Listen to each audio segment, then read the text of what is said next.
Okay, all right. Where are we? Let's see. Here we are. Hello, everyone. What's going on? Caretographer's back.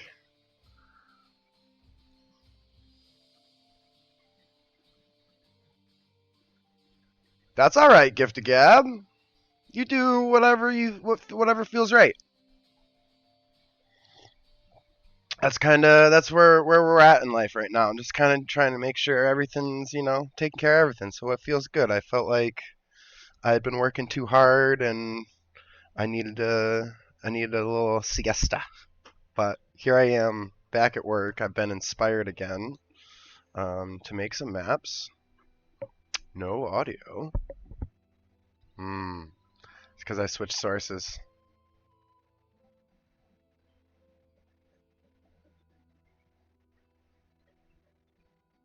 Oh yeah, I was gonna say I thought it was good, but good, cool. Um, oh no, did you stretch? This is my first question for you, Gabby. Is did you stretch? And yes, I have gone with the French uh, twist here. I hope everybody likes it.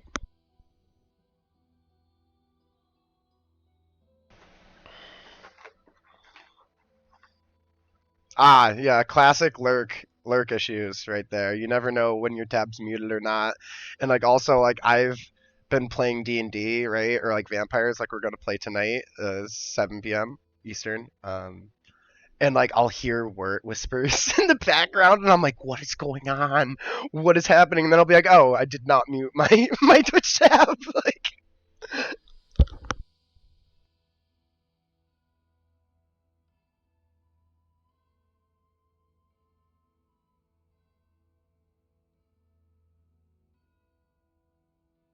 yeah, if you didn't stretch, the pain's on you. But I feel for you and I empathize for your pain. But this is my inner guru saying stretching is your friend.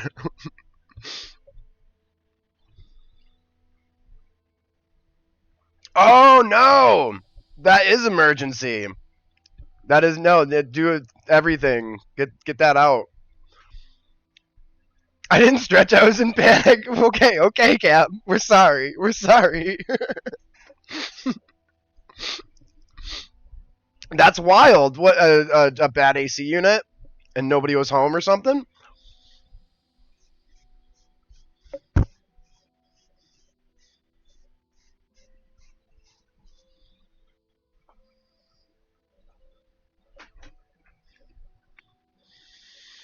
Hmm.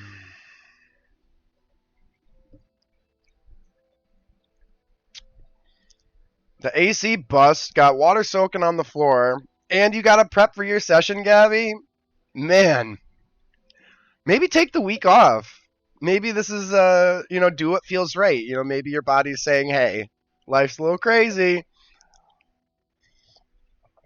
It's honestly, I will say, as a longtime role player, um, it is hard or harder to immerse yourself when you have some personal stuff going on or like life's getting tough or and it's always good to make sure that you step away and take care of yourself, take care of your mentals, and a break is always a good thing in my opinion. You can always come back to the game, you can always come back to fantasy, but if you're not in a good mind state, then your fantasy is just going to, in my opinion, for me, it doesn't feel as good. It doesn't It's like when you bite into a sandwich and it's just like not the same, right? Or like just like it's just like a bad glass of water, and you're like, ugh, but I'll drink it anyways. It just doesn't sit right with me. But when my brain's happy, when I'm rested, when I've had sleep, and everything's going good, um, the game is just so much more fruitful, I would say. Like the highs are so much higher, and the what you gain uh, in return is just what we love about the game is what we show up for, right?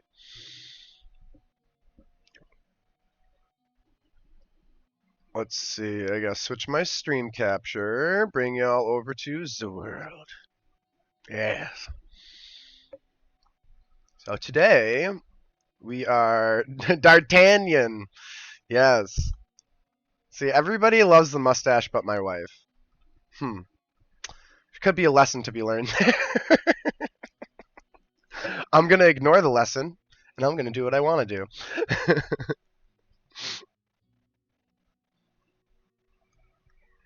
So yes, here we are. We are in the back end of this module pack. I've been doing a lot of work on it. It's been my mainstream content. What you see here is a very mischievous labyrinth that is still under construction. I wish I had some yellow tape that I could throw up some like random places for my own aesthetic. I could actually ready.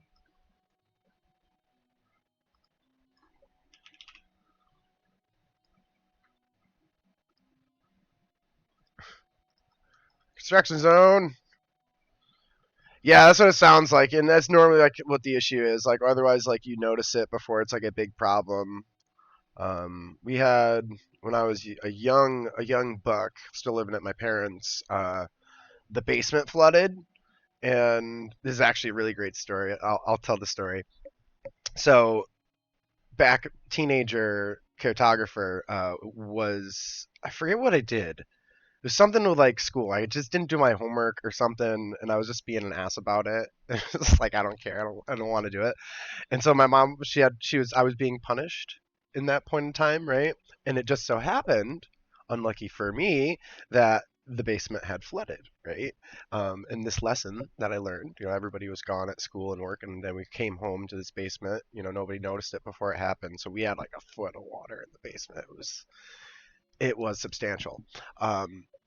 And my punishment, instead of being grounded, was to help bail the water out of the basement. So what we had at the time was a very large shop vac, which you could look at it like a rather large bucket, because we would just suck up the water into the bucket, and then I had to carry a pail of water up basement stairs out into the trench and bail the water. Yes, lesson was learned that day. That's for sure. But you got to be careful with water, Gabby, because it can totally damage your stuff. You get mold, you get long-term damage, you get a lot of stuff with it. So I could see the wet.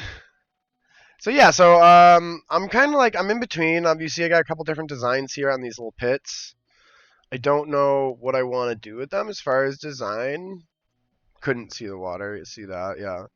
Um, so we'll go over the top, I guess, so you can see. It's the labyrinth. I think we're gonna change this tile. I don't like this tile.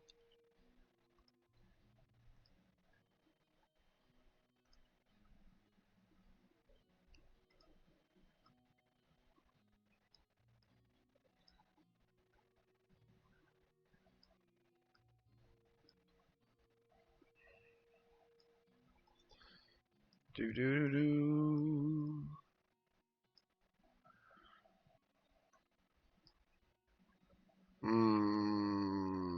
You really need something that's gonna contrast just enough to be standard. Yeah, it's yeah.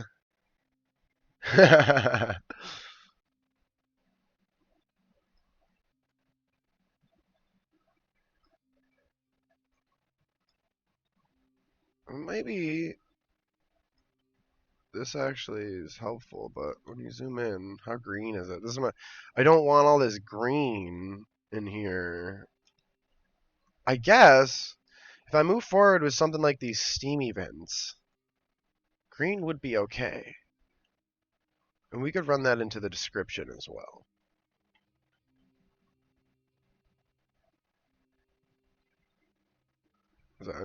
I need some music. Hold on.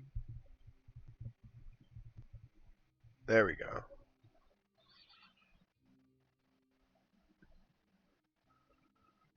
Do you guys have any music? Is it coming through?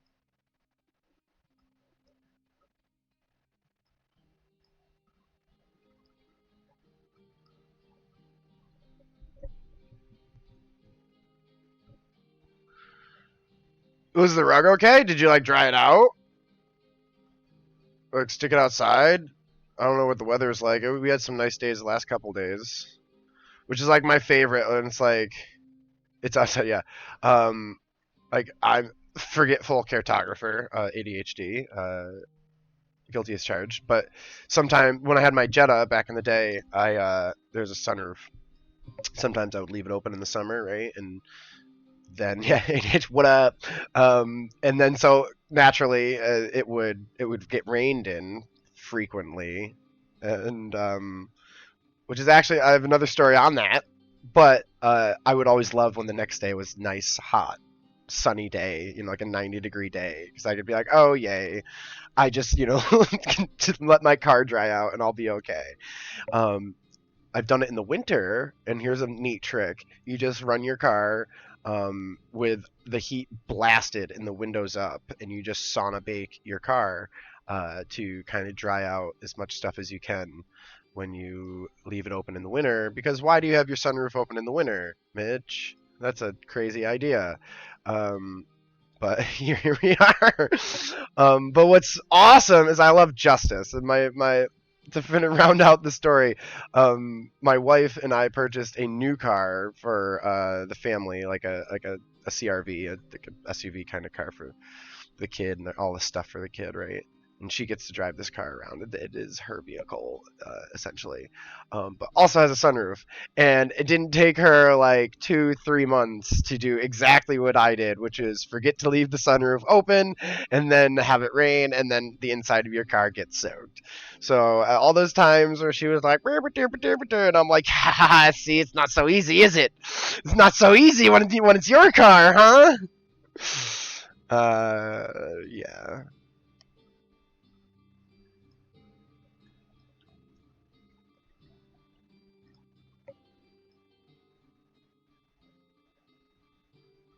Come on now. There we go.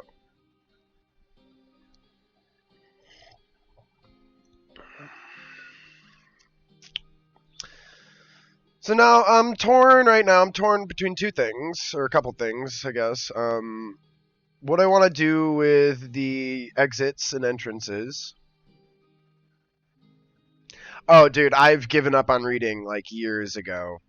I know myself, and it is not for me. I can read lore. I can read for work. I can read things that have meaning, but like sitting down and just reading a book, like a fantasy book, start to finish, I can't do it. My brain can't do it. It's really hard for me. It's like I struggle. It's like it hurts my brain. I get so tired, and I'm like, ugh, I'm like, ugh, I gotta fight it. So I like this is like my newest preferred form of stimulation. Look, I'm not even doing anything right now, and this is just my brain.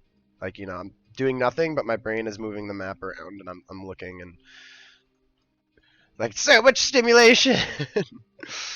um, I like these banner walls. Let's see which ones look the best. I should say banister walls. Yeah, stone banisters. I was correct. But I suck at reading. I'm actually really good at reading. I read fast, and I understand have a pretty good vocabulary.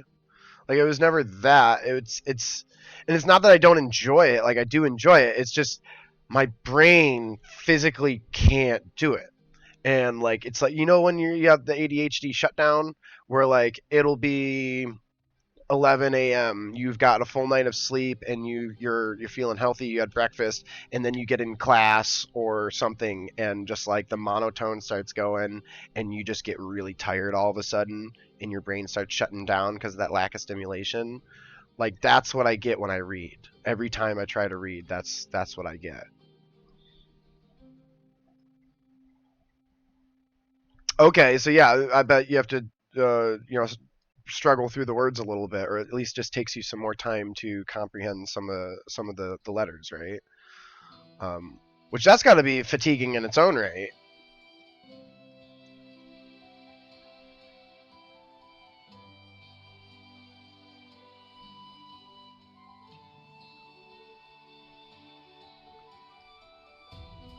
And that's very much the thing too. Like when I read, like my brain will often wander and drift. So yeah, yeah, we all have our own little quirks.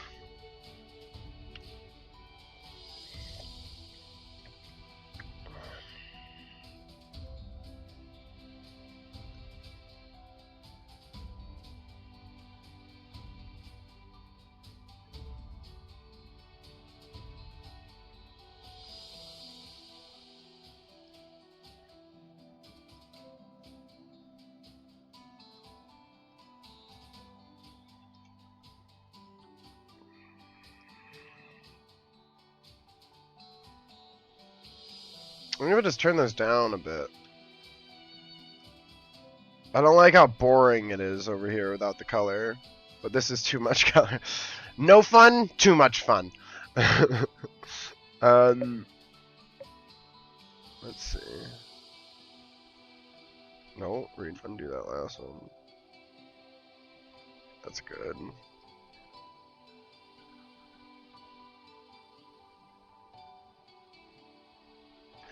Yeah,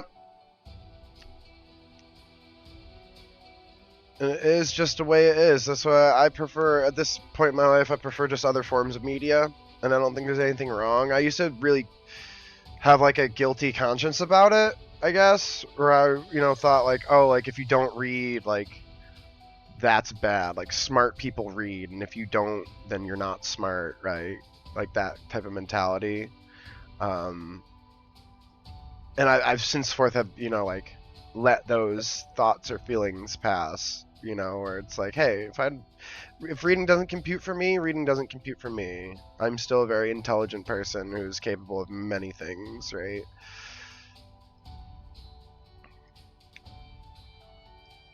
I can read. I've not, said reading isn't important, and I'm not being, I guess, rash or naive about it. It's still something that exists in my life. But do I enjoy to do it? Is my preferred media? No, and that's okay. Yeah, I really enjoy cinema, live theater and such. Even though I live in an area where I don't really have access to it that much. Um, but I've always like my mom and I we used to like when I was younger we would go to and see like Broadway or off Broadway in like Albany and like Troy, New York. There's I think the Prospect Theater.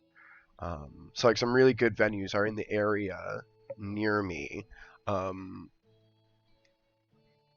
but immediately, so it's more of like a thing, like a planned thing, like a schedule, like an event, right? Like oh, like we're gonna go see a show, right? Videos, video game. For me, a lot of it is just like interaction. Like even movies. If the movies aren't good enough, I fall asleep. If it's really good, I can't go to sleep. Um, and because my brain's like, oh, like what's gonna happen next? I'm trying to figure out the plot. I'm like, la la la, right? But if it's like a boring movie or something I've seen several times, I tend to just fall asleep and drone out. So for me, a lot of it is just interaction. And I love board games. I love strategy board games because with those types of games, not only do you get like personal interaction when you're playing at a table with people, but you're all like it's strategy, so your brain is constantly like wrapping itself around what you're trying to do. Um, which is why my friends hate playing Settlers of Catan with me, which is something that I have to live with. But uh, Boulder Gate 3 is a perfect example. Like, how much can your brain think in between just one round of combat? Like what each individual character is going to do, which spell you're going to start with, and then like something happens and you have to pivot, and everything you planned has to change on a dime. And it's a turn-based game, and just look at how much time we spent thinking. That's similar to D&D in a regard, in that regard. um,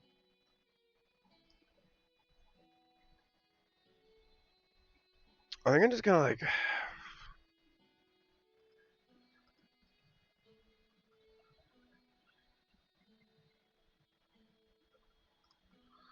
so I don't like where it's cut off right now.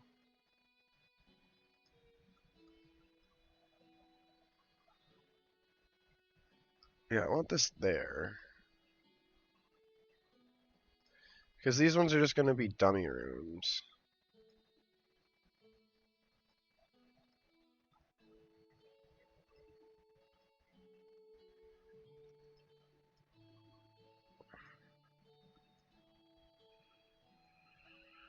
Hmm.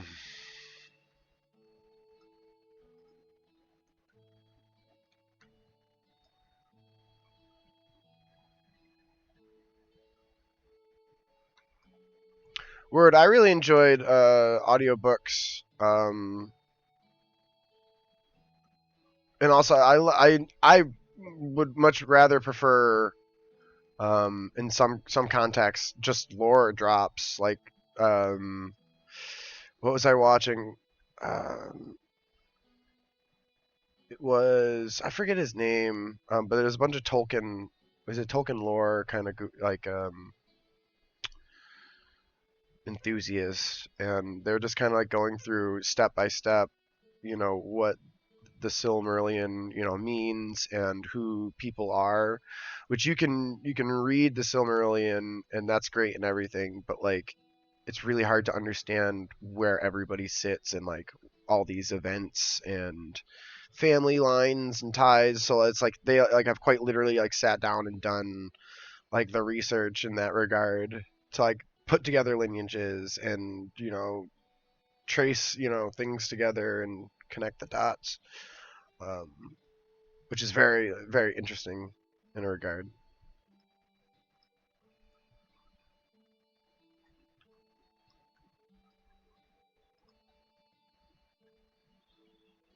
Ew! Oh, do we see that line there? We hate it. Move you down. Move you down again. I don't like how the effects are going on the thing, but what can you do? What can you do? Okay. Back to what we were doing.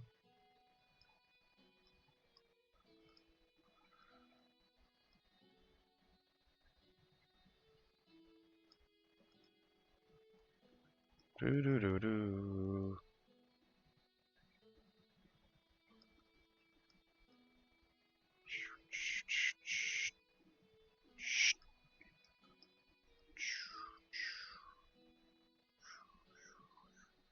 Just trying to do a little variation in here where I can.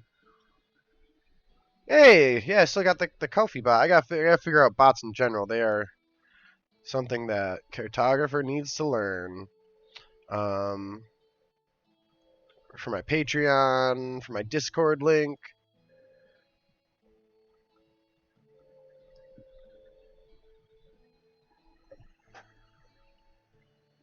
What the neighbors getting, huh? A little delivery action. I guess I could put the walls back here.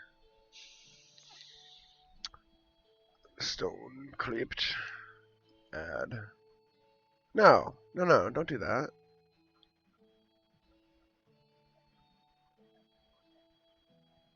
Don't make me redo my work. They're gonna make me redo it.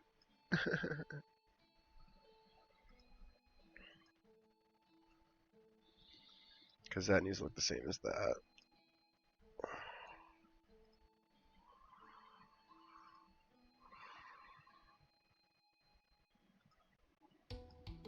Effects. Hey.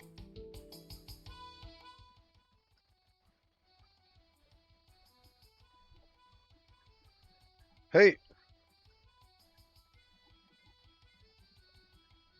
I got new tavern beats. Cartographer's stoked. I went and stole the wifey's Spotify. We used to have two accounts on it, but these days we don't. Let's see. Normally I run for like 2 hours, so I start at 11, like 12, 1-ish. I'm normally gassed out after about 2 hours there. And then I'm just chilling, so yeah, I'll come do a raid and a lurk when I'm all said and done, and maybe hop on some Diablo and do some AFK farming while I watch.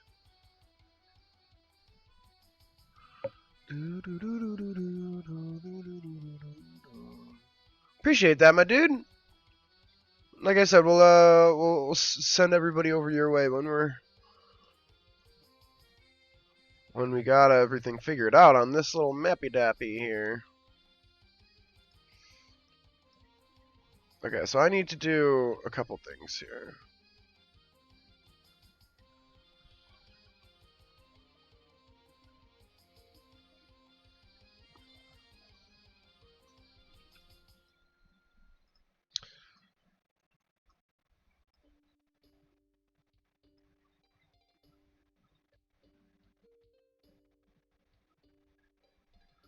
There we are, just underneath the thingy mababber.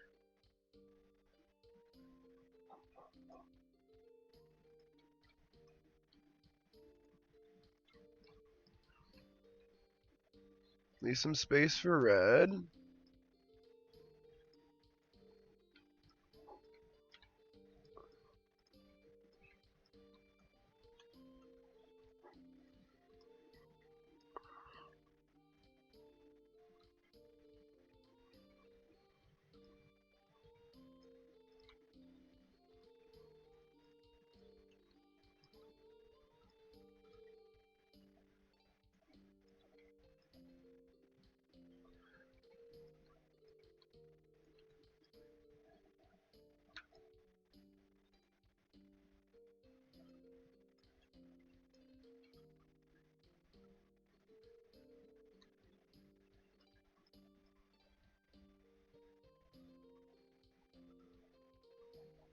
Mood.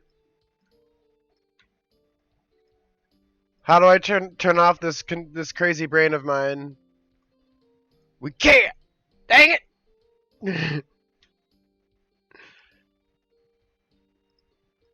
And like I don't know what's weird is like I guess on neurodivergency like everybody has their own battles, right? And we're all kind of wired differently.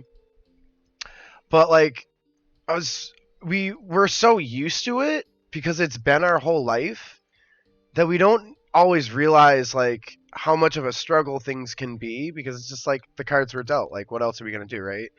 Um, and it's like I didn't like realize it or didn't like empathize with it in a certain regard until I watched a video on TikTok of just somebody else explaining, and it was their husband who was neurotypical who was like just listening and just like being like, yeah, like I don't deal with any of the things that they were listing off, and I'm sitting here like, oh, I do all that and more, and then I'm like, oh my god, like dude, and the dude was like empathizing for me and his wife, and he was like saying like he's like it's got to be hard like thinking all these things, like having a whole thought process just to like go grab your keys and get ready in the morning, like or just like to like brush your teeth when you wake up, right?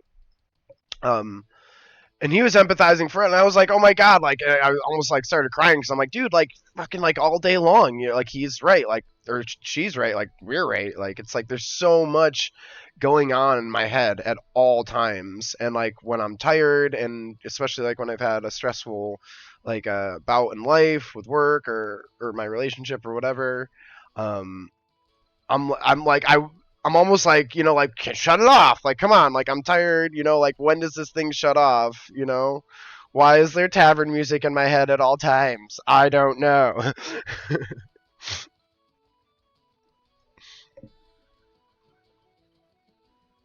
I like don't do breathing, it just happens.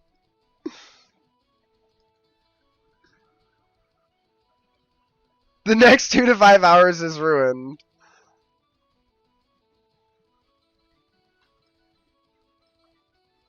Dang it, I lost my candle.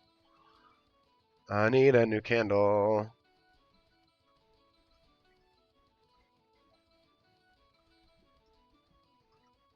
Oh, undo that.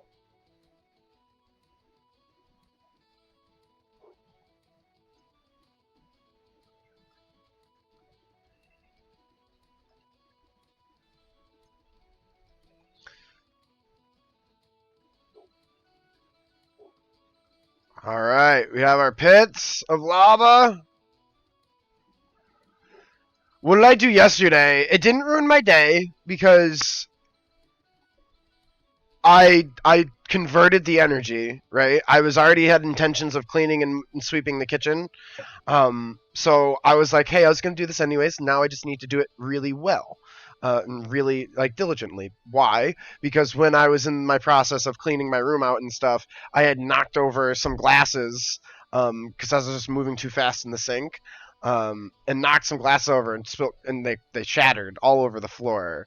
And I was like, wow, that's a lot of glass. And my child loves to walk around the house barefoot, goes everywhere barefoot, actually. So I'm like, dang, Dad, you really need to make sure that this glass is cleaned up because there's like all these little tiny little fragments and stuff. I'm like, oh my goodness. So I said, like, I was like, hey, I was like, I was going to, do this anyways, so no big deal. Let me just like, be like super diligent and so it's always good to try and swing things into it, but like it's hard to swing a positive on I spilt my coffee.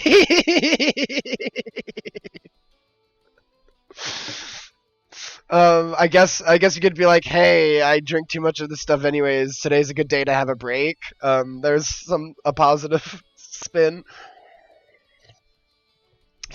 No, more coffee.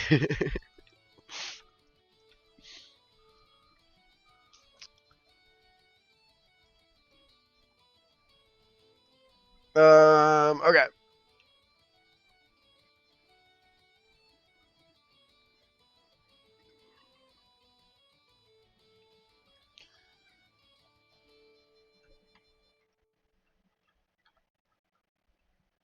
We're gonna do this. I'm just gonna try and play with the lights a bit.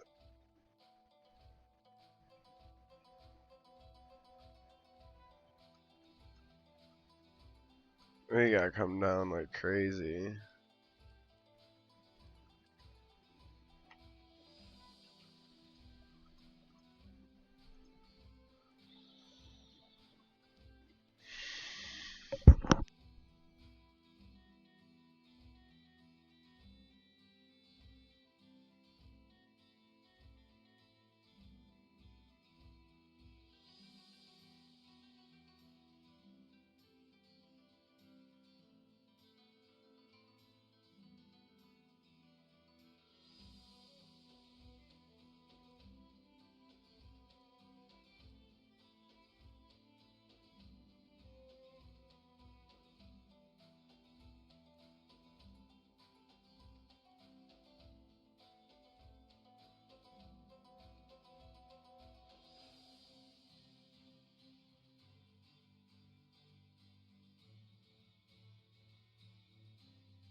Okay, first and foremost, save your progress.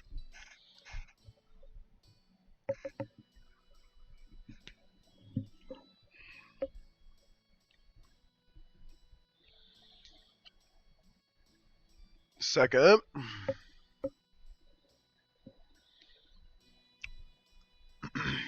Abstract. Walls.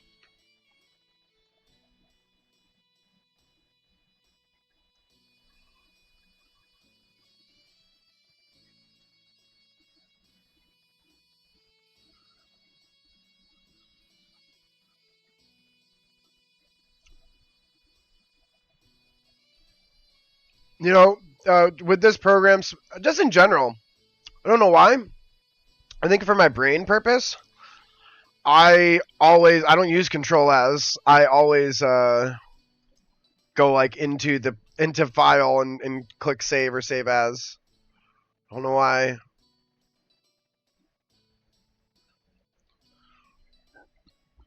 Yeah, like I did, go up into file and save.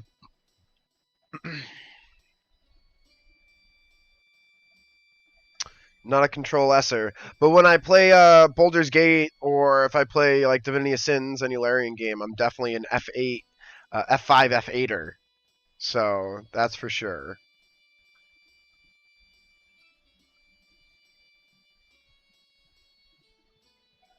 Which is actually funny about that is a lot of people know one or the other. Like they either know that F5 or F8 is one is save or one is load, but a lot of people don't know both for some reason, and I don't know why.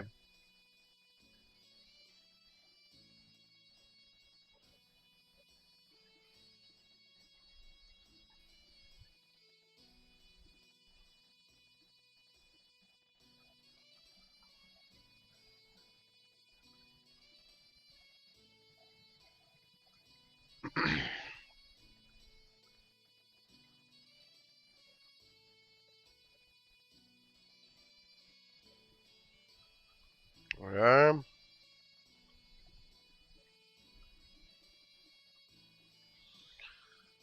So,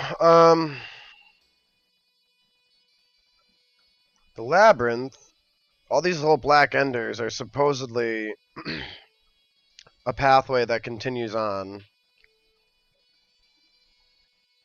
And this map is technically the same for either way you spin it. Even though it looks a little different.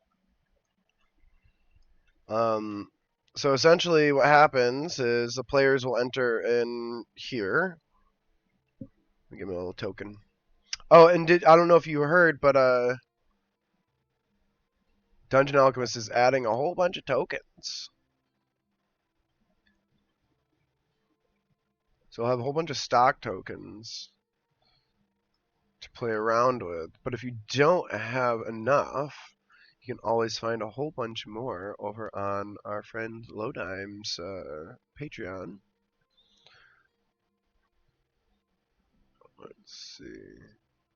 Let's see a skeleton guy. Skeleton. So players enter in here. And they come running around here, and now they're in the labyrinth. They're in the puzzle. So now they have 1, 2, 3 ways that they can go. This way would of course lead them over here, and would lead them into the next room where they would see the exact same thing. And they have 3 ways to go. This will lead, and then they get to a black ender, and a black ender is when it continues.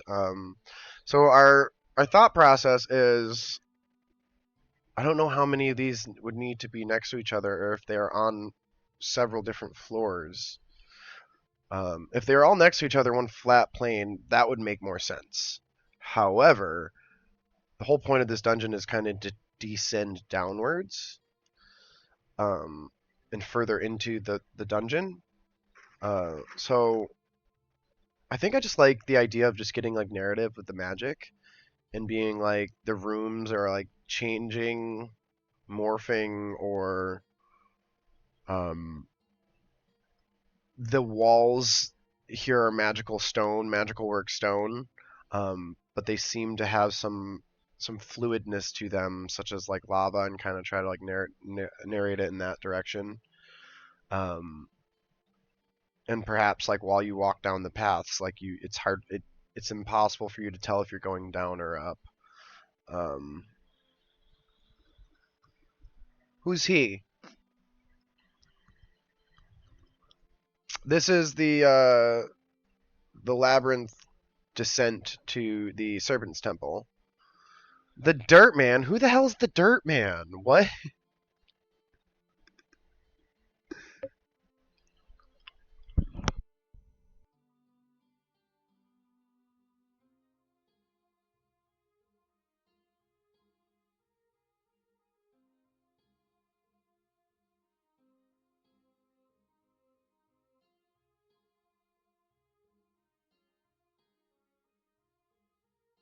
I am concerned. I'm concerned. Bell, can you please check on low? Um, so that dungeon, and I think 2 or 3 versions of it, um,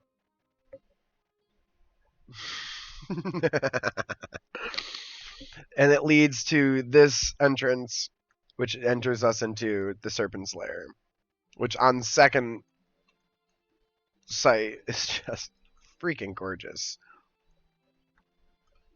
Absolutely gorgeous. We love what we did here. It has a descending look to it. It just has all the right vibes. Yes, thank you. I am very proud of this map. I might change this piece here because I don't like the contrasting tan. And to get to the labyrinth, which we were just in, wherever I saved it, we go to the grand entrance.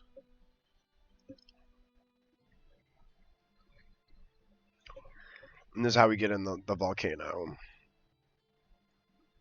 After coming up the path, and entering in through this piece here.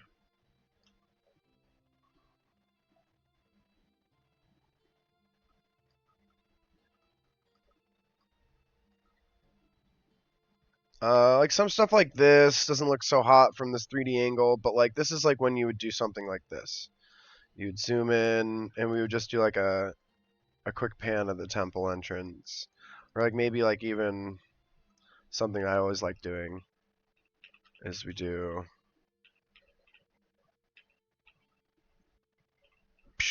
just one of these, and then we have it fade.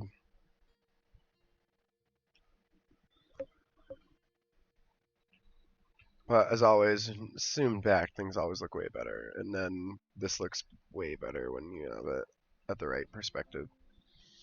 So, let's see.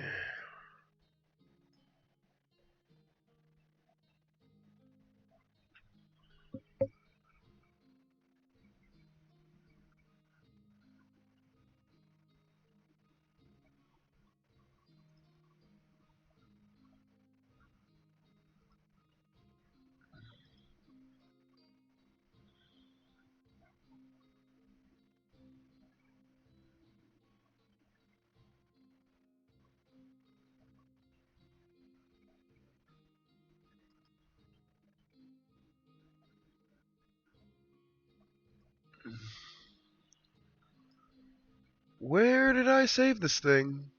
Oh, why are you in here?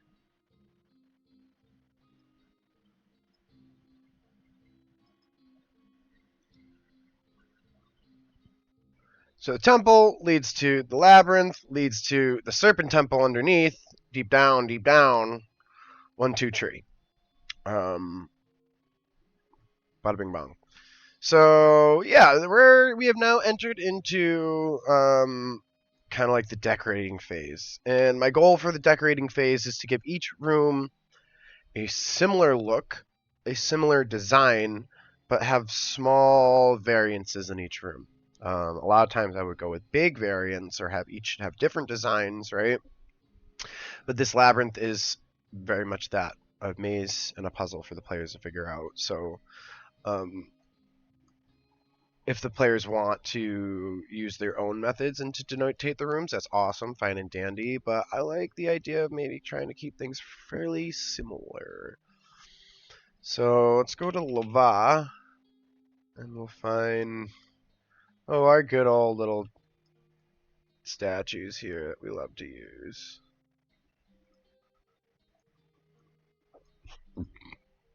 Excuse me. Grid it up.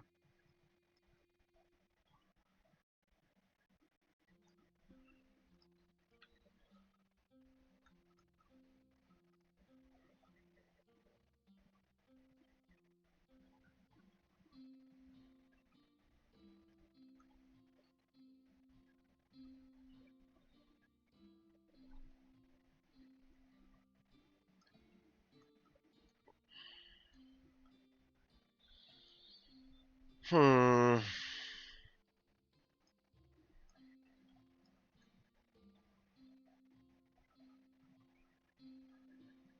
Oh, snap.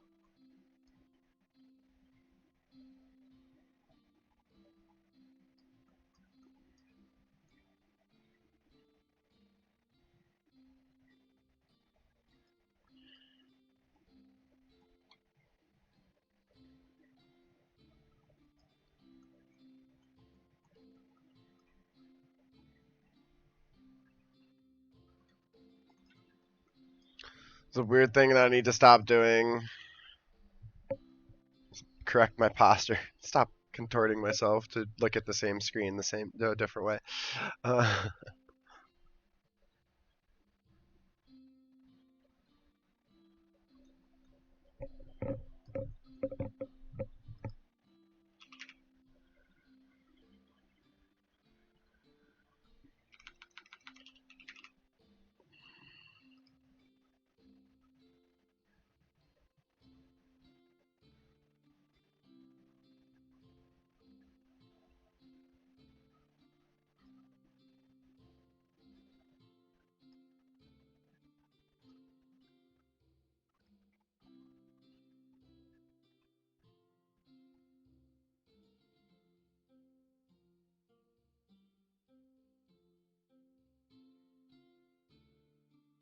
hmm.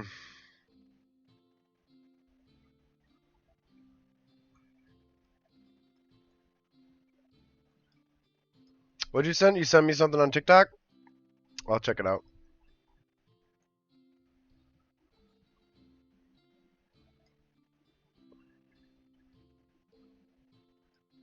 You know what? I did this before.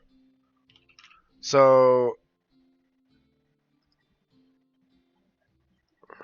not that one.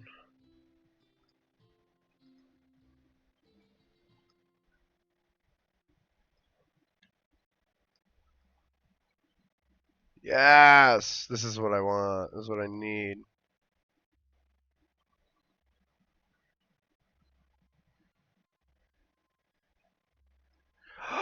Maybe I have an idea. The smallest of clues. How deep this lava is.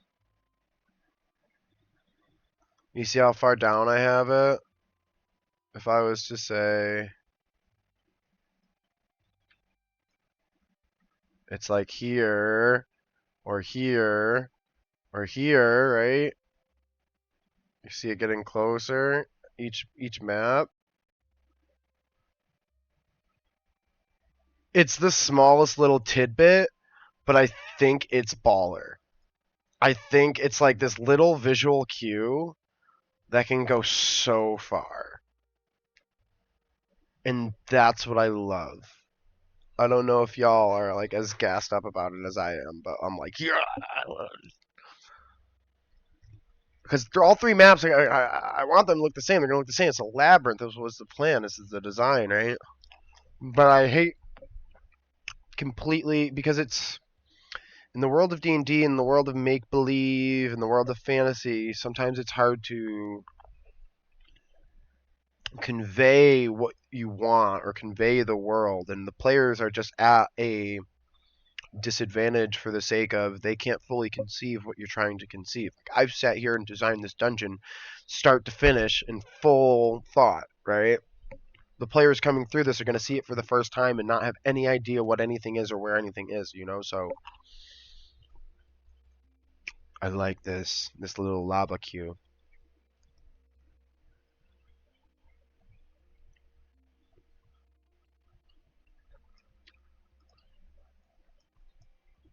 Need a little abstract here.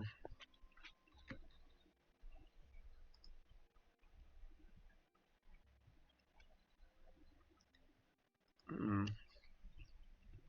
New roof covers.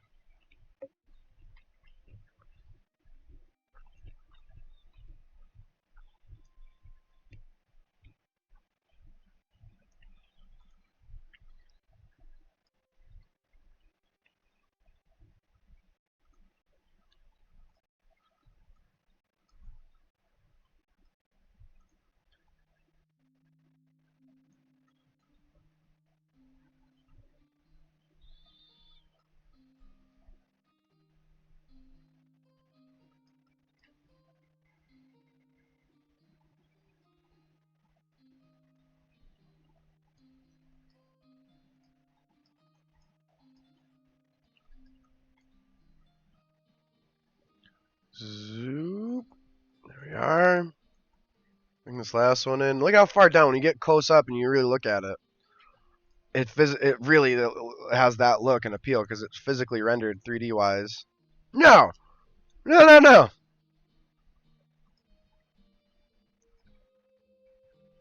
The worst of things could happen. I have to remake my abstract that's dropped underneath the world. Where's True Black? They are.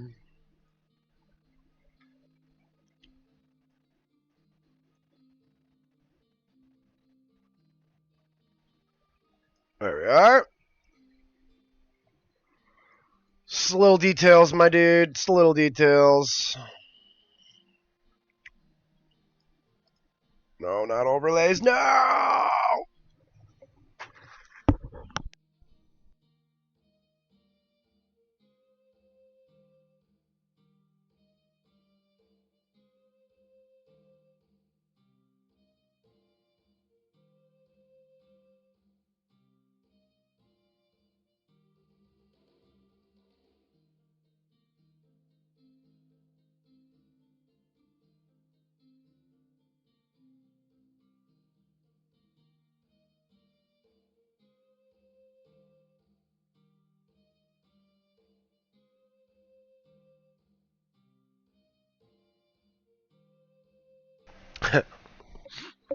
We haven't decided yet.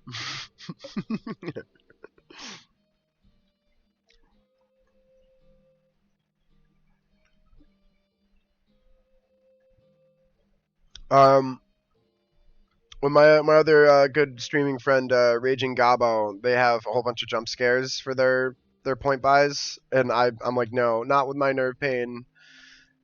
Not I'm trying to relax and trying keep the vibes right. You jump scare me, and I'm just gonna be anxious the whole time. I'll never know when it's safe. It doesn't matter if you hop over this wall. It does matter if you hop over this wall. So that's why I had to. These ones actually had to be blacked out. Cause these are like the center points of like mad intersections. So executive decision. Um, I feel like this is like a center point that I want to have like some type of ring off of or something.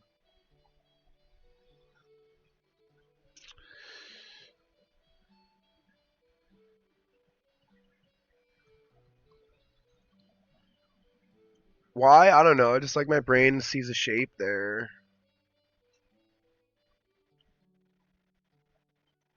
What is this thing? Squappa doomp dunk.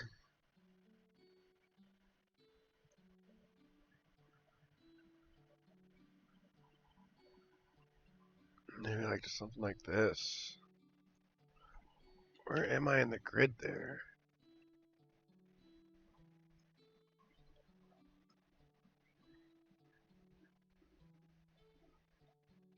Ten by 10. Or just off center there. No. No. Also no.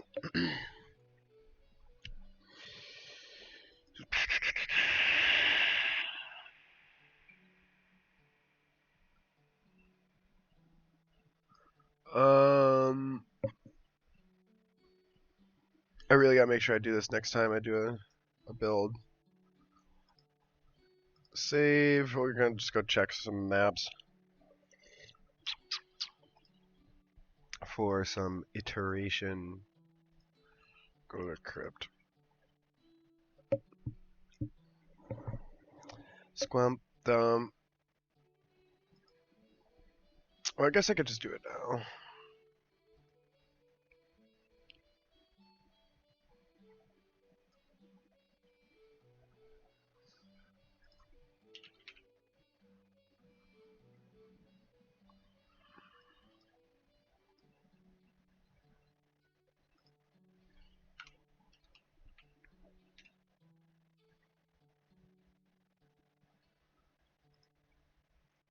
Alright, what else in here do we want to use?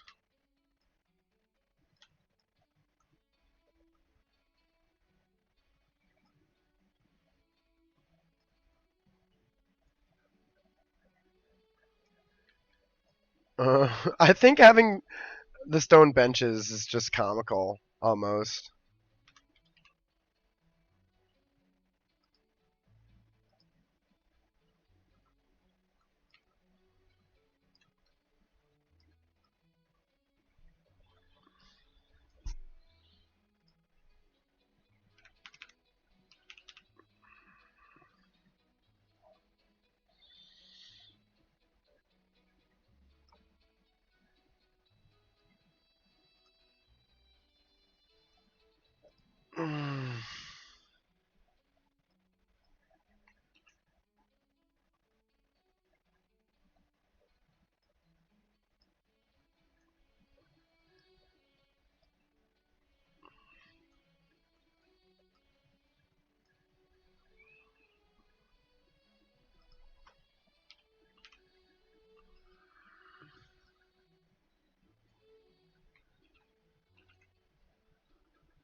Alright, got some stuff, some assets. Looks like we're rolling up here in an hour.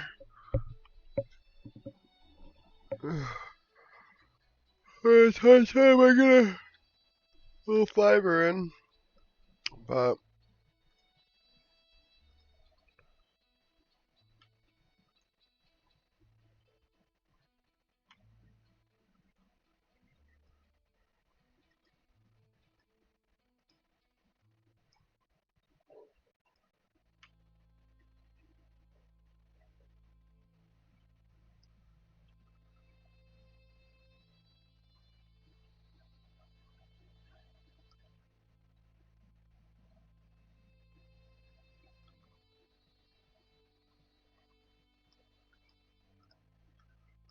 I think I want to run with these in the corners like this.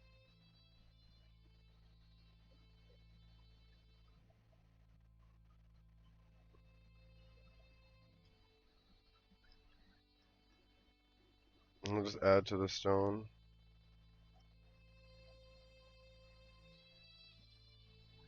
I guess, why would I even do that? Just slide them in.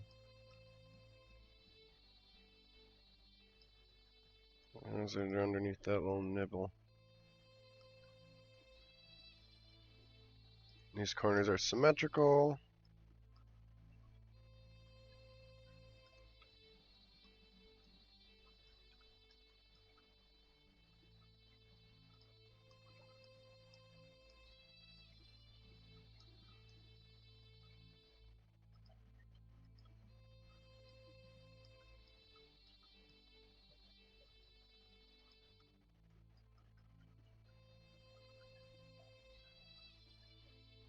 It's almost like it's a good feeling that if you zoom in, like I'm starting to get lost in my own labyrinth. Like this corner could look like any freaking corner,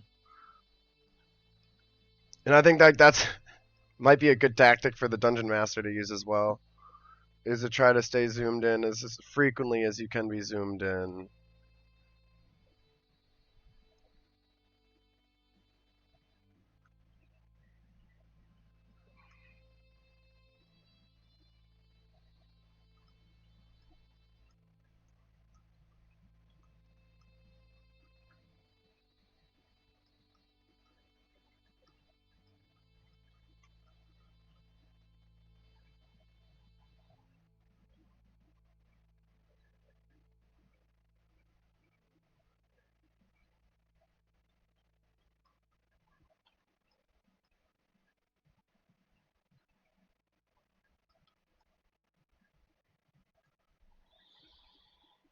Well, delete, smaller brush. I said I'd take a break, but here I am, not stopping.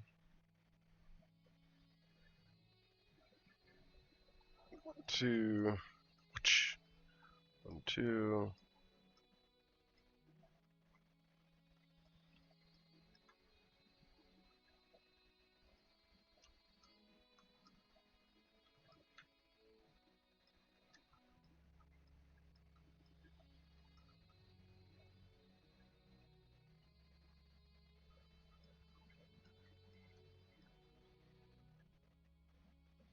Oh no, that's wrong.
Hmm.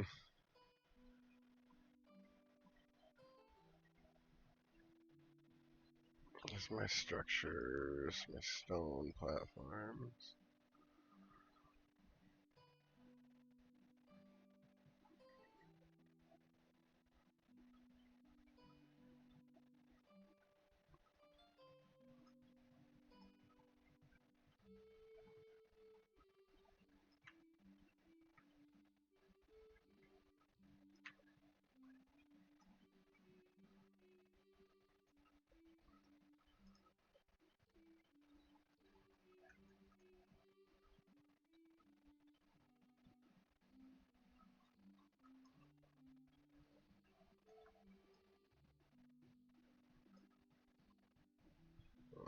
Let's see.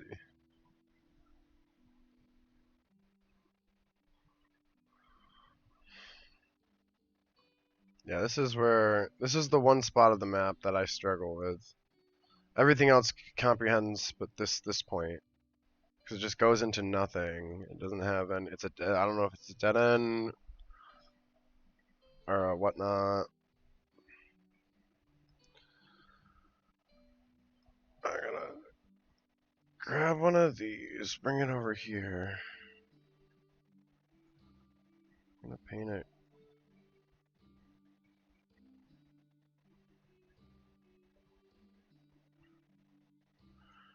Mine.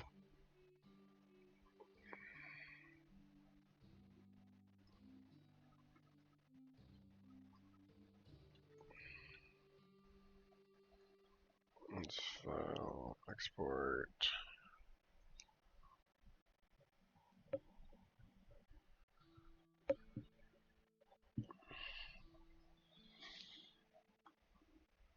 Oh, it looks much better when you export it.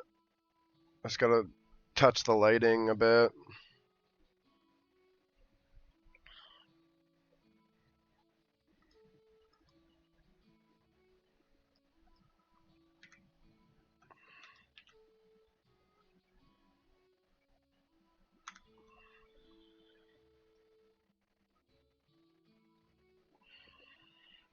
Send this to my partner.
Okay.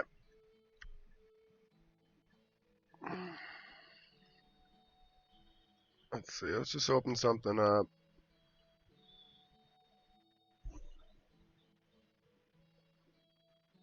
Grave.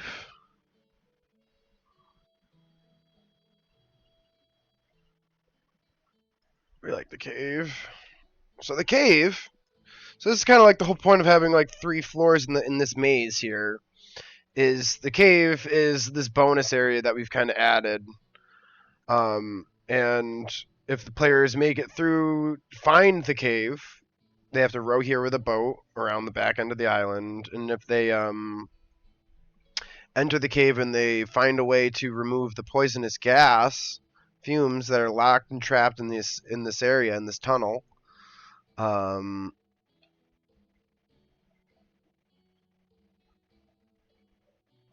then they well, I guess we'll have to discuss that. So we'll have to discuss that. But what I want this to function as is if the players go this way up here, then they effectively will enter 1, 2, 3 on the 3rd floor, and they will at least enter the maze on the floor in which the exit is on, so that they can maybe discern, hey, we entered in at the base of the mountain instead of entering at the top of the mountain. Perhaps we're a bit closer to the inside of the mountain. Um, Also, the players can access the tunnel from this side, um, because we wanted to have an access way from the villa to the mountain. Um, so I think there needs to be some type of encounter challenge that comes through this. This tunnel will also be filled with gas. I think possibly, mayhaps, if they are able to open just both the doorways and wait an hour or two, then an airflow will begin that will vent the gas out. But as long as this door is shut, then as you see here, the 3 bodies we have. Um, they would, they represent the death, the deathedness. But I thought this just was a nice cove. It just came out as a nice cove. I think I might do some more vegetation over here on this edge to really tie in the coastal edge here. Maybe some what's it called? Flam? Stuff that just floats. So it's some floaty stuff. But yeah, keeping with the little serpent statues. This map has the most appeal from the top.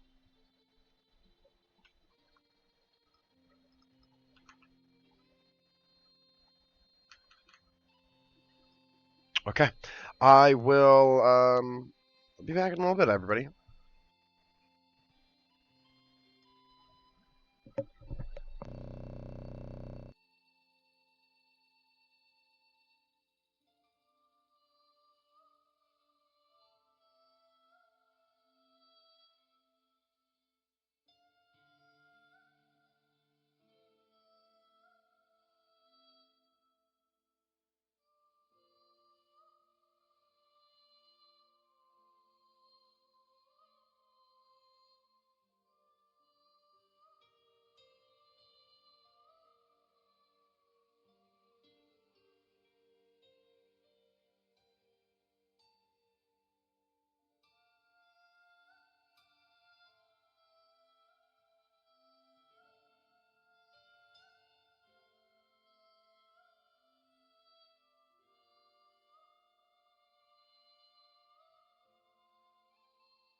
Bam, bop, boop, bobble, beep, bop.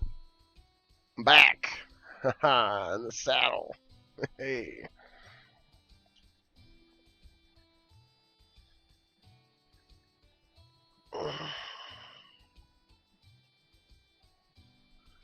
There we go. Alright. No reply.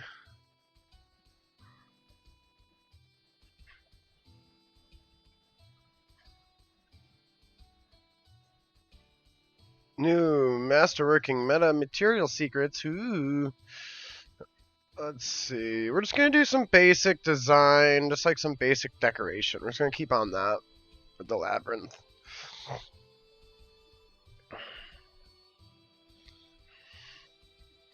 Keep on the deco.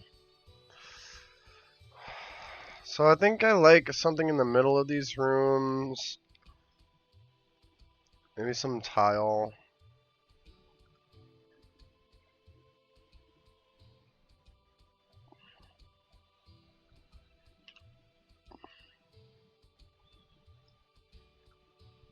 Maybe some measuring. That's the center point.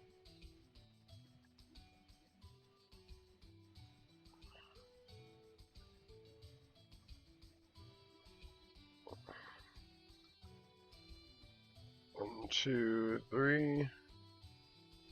Two. Oh. So that's the center. That's a square in the center.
Well, because technically these pits don't need to be this far.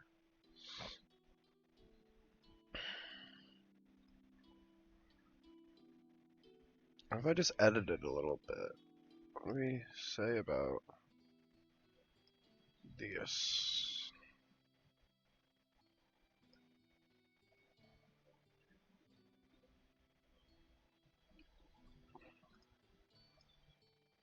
There we go.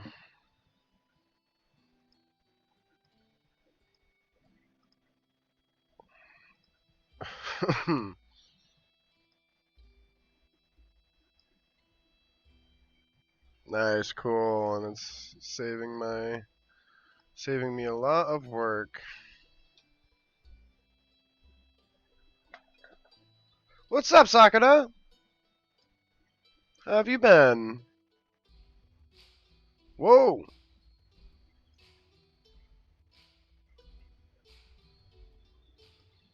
Add walls, half walls, stone banister.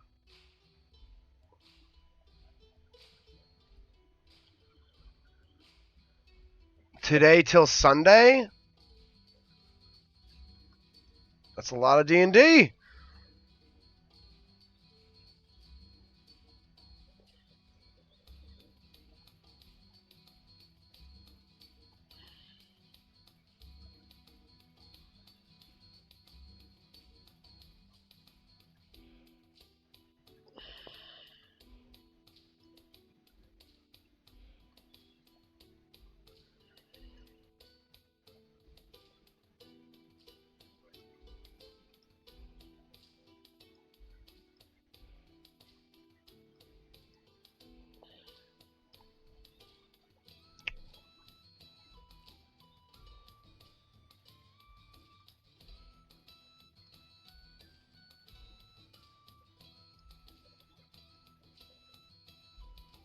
Let's shorten those up a little bit so I can have an unadulterated square in the center.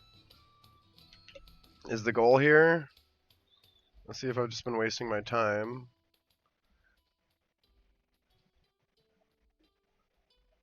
I have been. Oh my god. How did I do this wrong?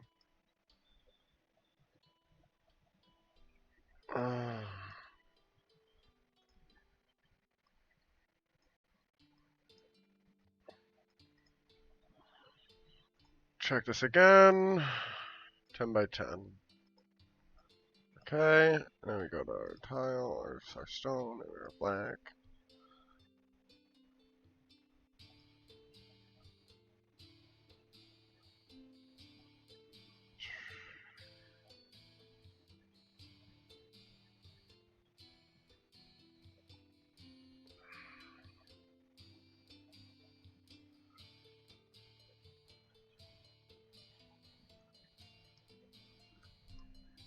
Do we like this?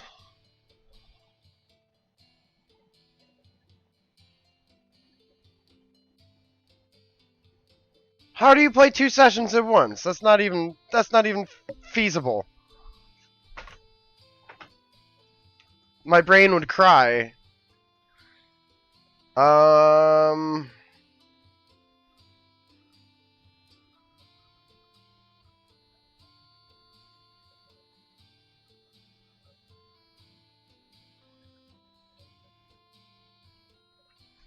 I don't know why my phone isn't staying open. Please stay open.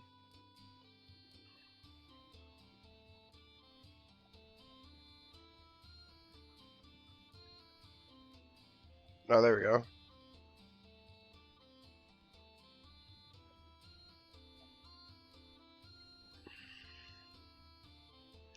That's wild. Did they know? Oh my god, it's almost like you're cheating on your D&D party. Oh my god.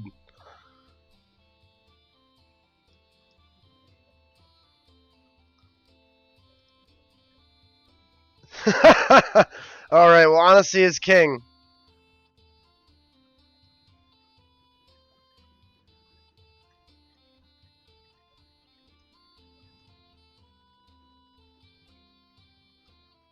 That's awesome. You got D&D coming out your ears, Sakura. I draw the line for myself. I draw the line around like 2 to 3 sessions. Any more than 3 sessions a week, I really can't keep up with the story. And like anything that you try to show me for lore or world is just not going to work because there's just too many worlds rolling around in my head.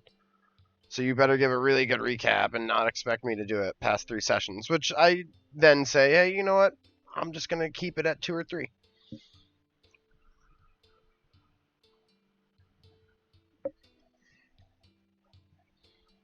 Yeah, was it just weird scheduling? Like, how'd this? Obviously, you didn't intend to have 2 games scheduled at the same time, right? Or are you just that wild, Sakura? You're like, yeah, I can do it. Yeah, we were talking earlier. We were talking earlier about the ADHD club. Join the gang. Join the gang.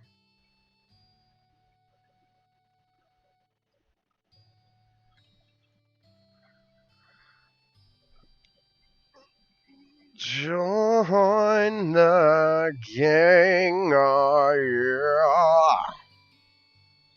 Just a bunch of ADHD people.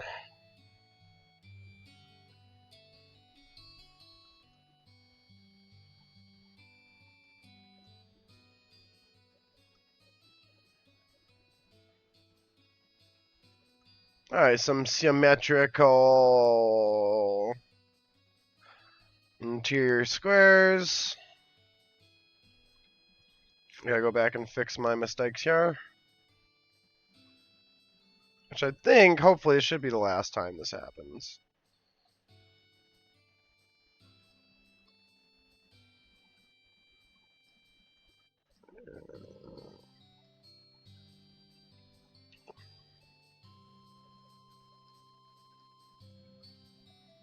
Okay.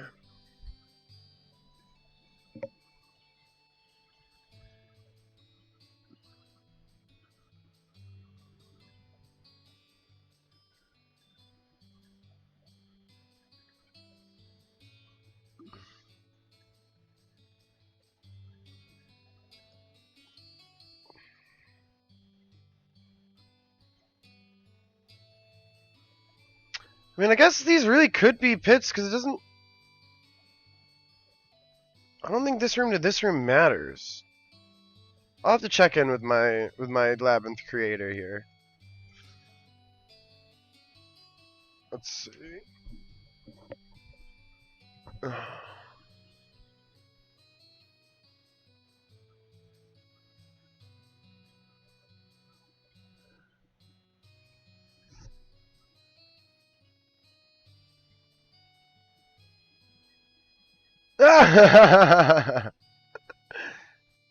You're like, nah, fam, I got this. Okay, cool. That's an awesome story.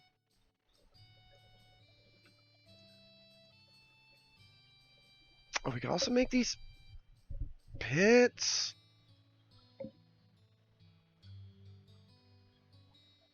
No, that throws off everything else.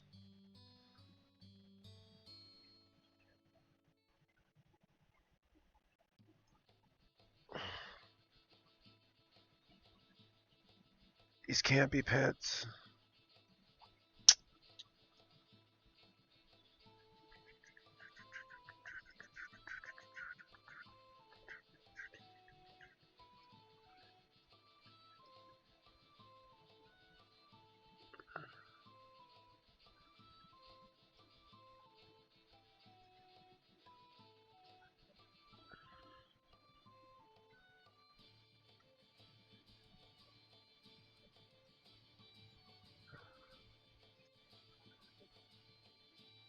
Maybe we do this.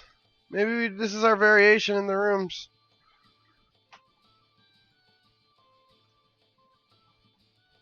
I don't have enough though. I'd need 12.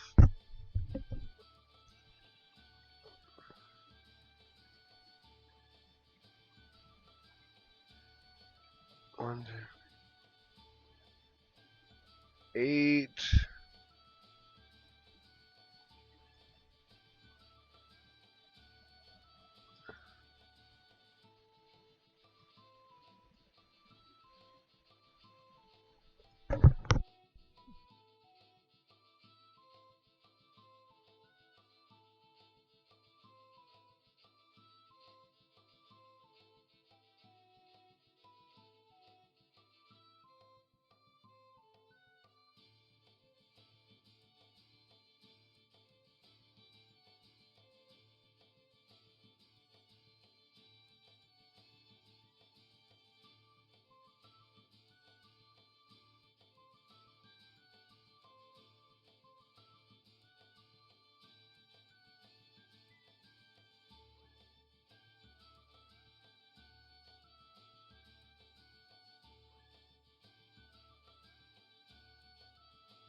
I zam. I zam muted. I don't know how long I've been muted.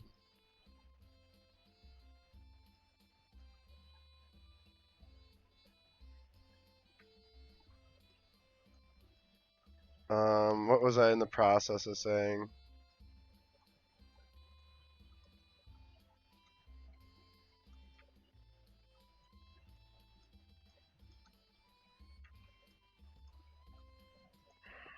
Oh, okay, cool.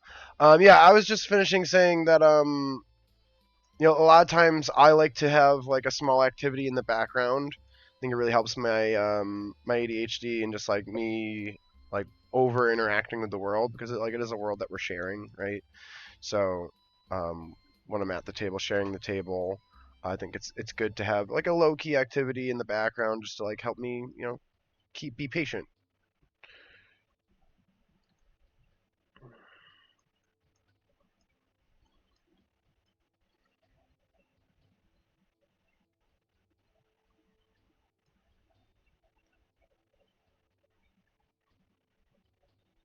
Hmm.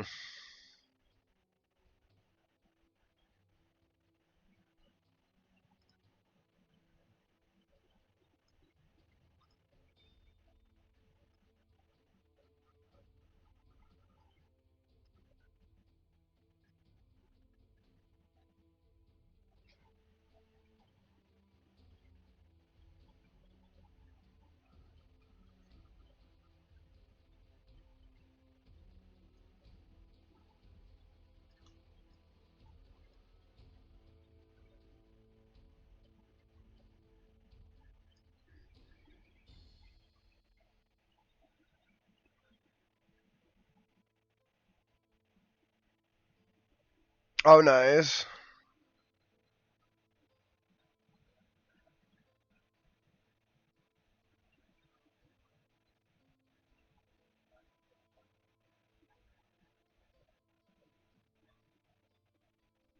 Yeah, shock and grass those metal soldiers. Hey,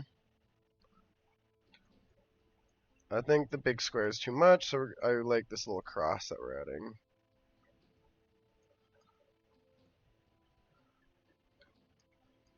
Let me come in back here.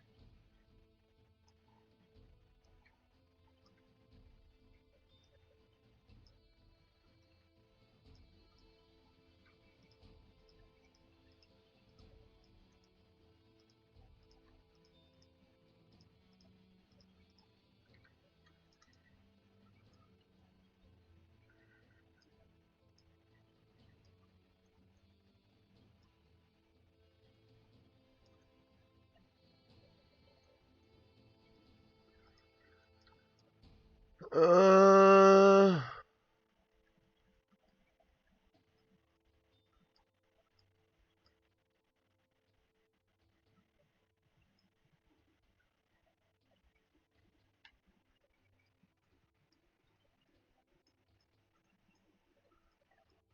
bop bop bop bop.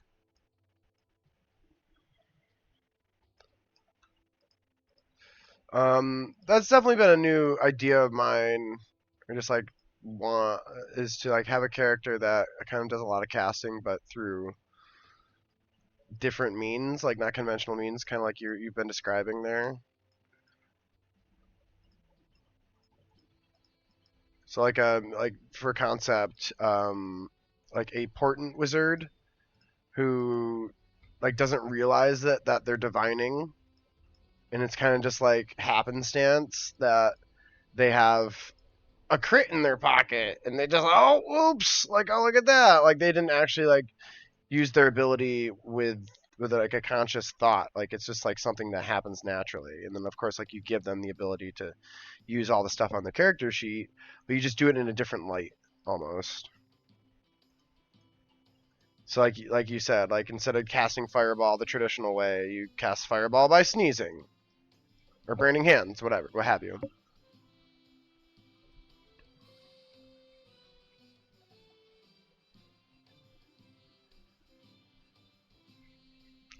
Oh, that's interesting. Alternative approach to magic.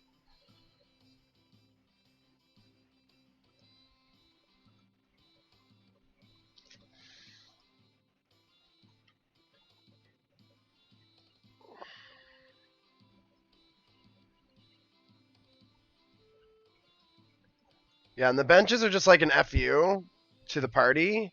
Like, here, you've been here a while. Why don't you take a seat? Because the people from the villa don't travel here, but they thought it would be funny to put these benches in.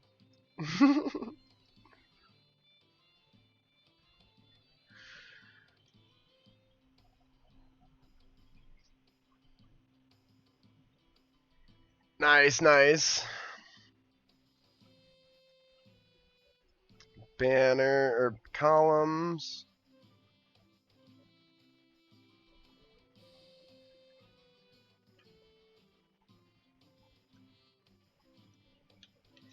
Maybe that's what we do.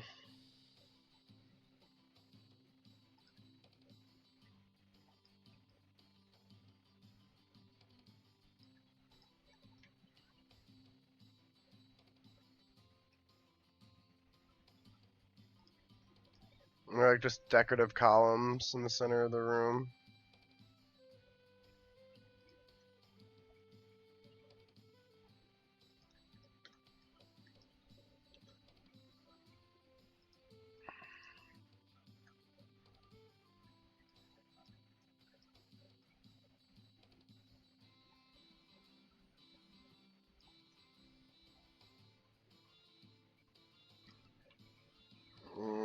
That's just pointless.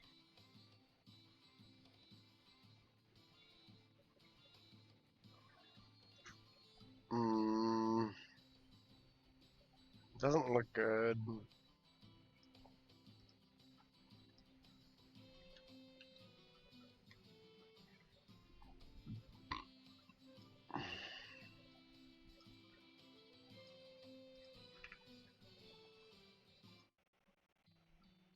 Please, thank you.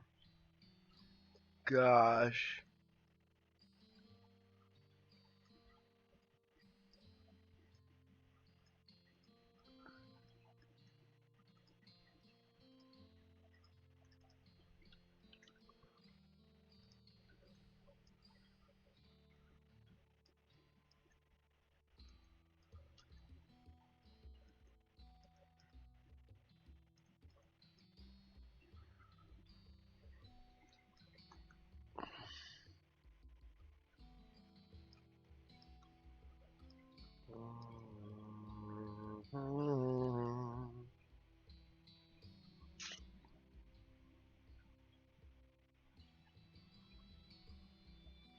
I don't think it really needs much more, except for some like obscure rubble, and just like for me to double check and what my my DM wants.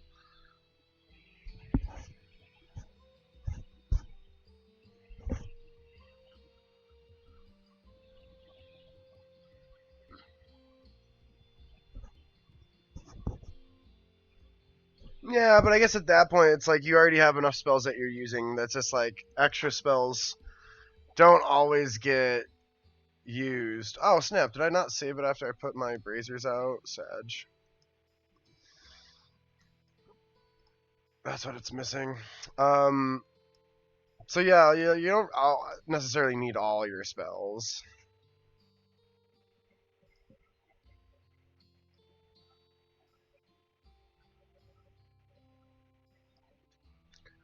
A lot of times that ends up just being extra spell slots. You know it.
Sleep's super overpowered at early level. It starts to fall off later in the game, which I think is an even trade-off.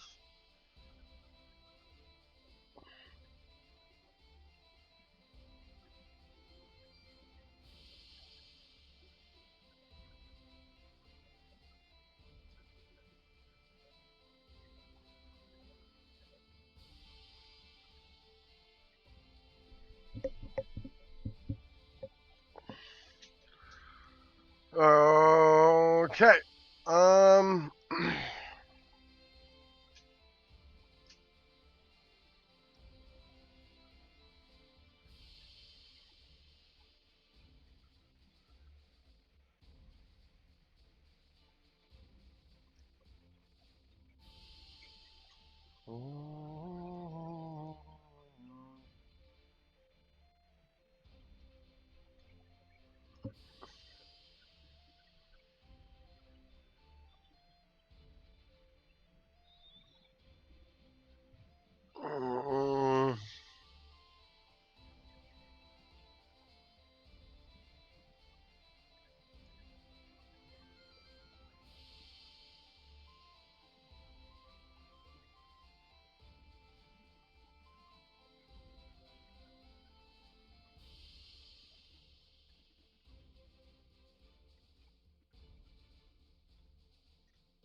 Hmm.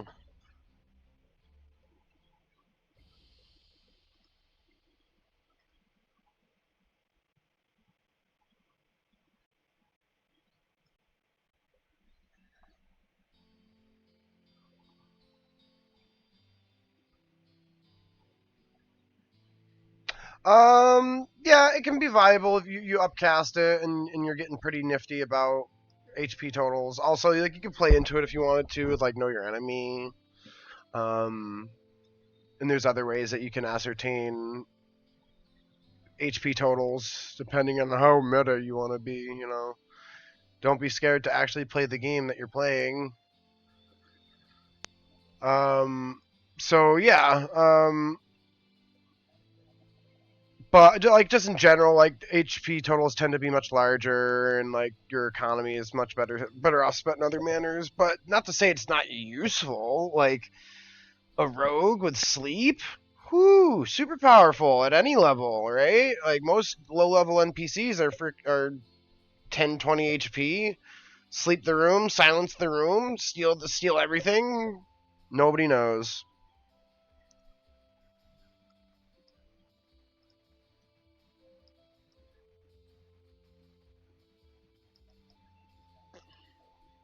La la la la la. La, la, la.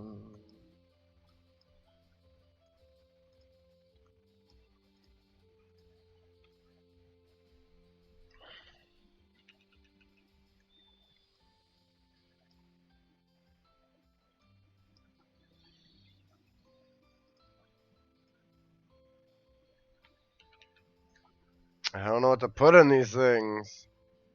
Maybe I put the benches over here.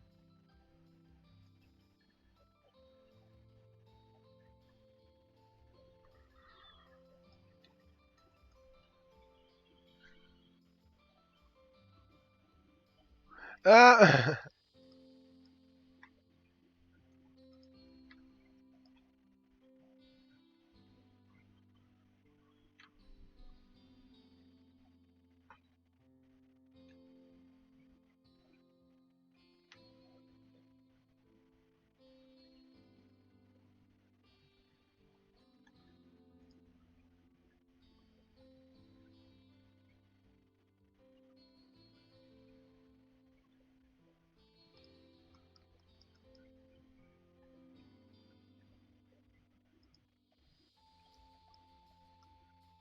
nice. What's the play? I'm not familiar with those subclasses at the moment. Where's the combo?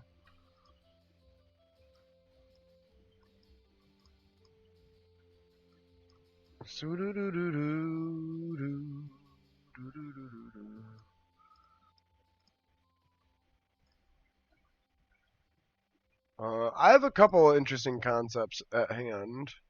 I don't know which one I'll ever land on. Hey, what's up, Juan? See, you made it.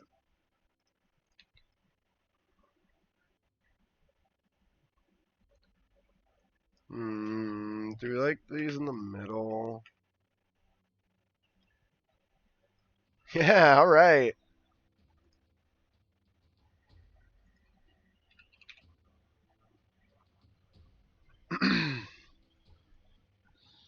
You're hard at work at another map, a labyrinth, if you will.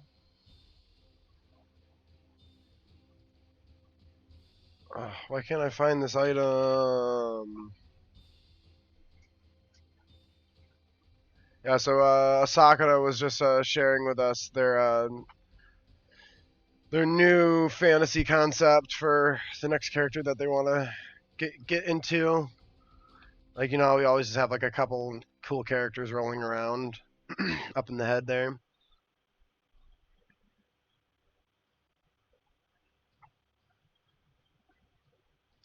Well, where are you getting this insane burst damage? You know, like what's the combo? Like what's the play? Like what do you like? What's your mo? Like you go Kensai Monk and you stun people and blow them up? Like is that like your thing? Like what's the character? Describe it. So for example, my one man bandstand bard build is equivocally you have to play at least 14 bard. I think the rest should be in cleric, but it's up to for debate and you know what you'd like to see. But 14 bard. It's Bard of Eloquence, I believe, is the one that has or actually, no, I'll finish. Bard of Eloquence has Mantle of Majesty, so when you put it up, you like for 10 minutes have like an aura around you that forces people to make a Charisma save.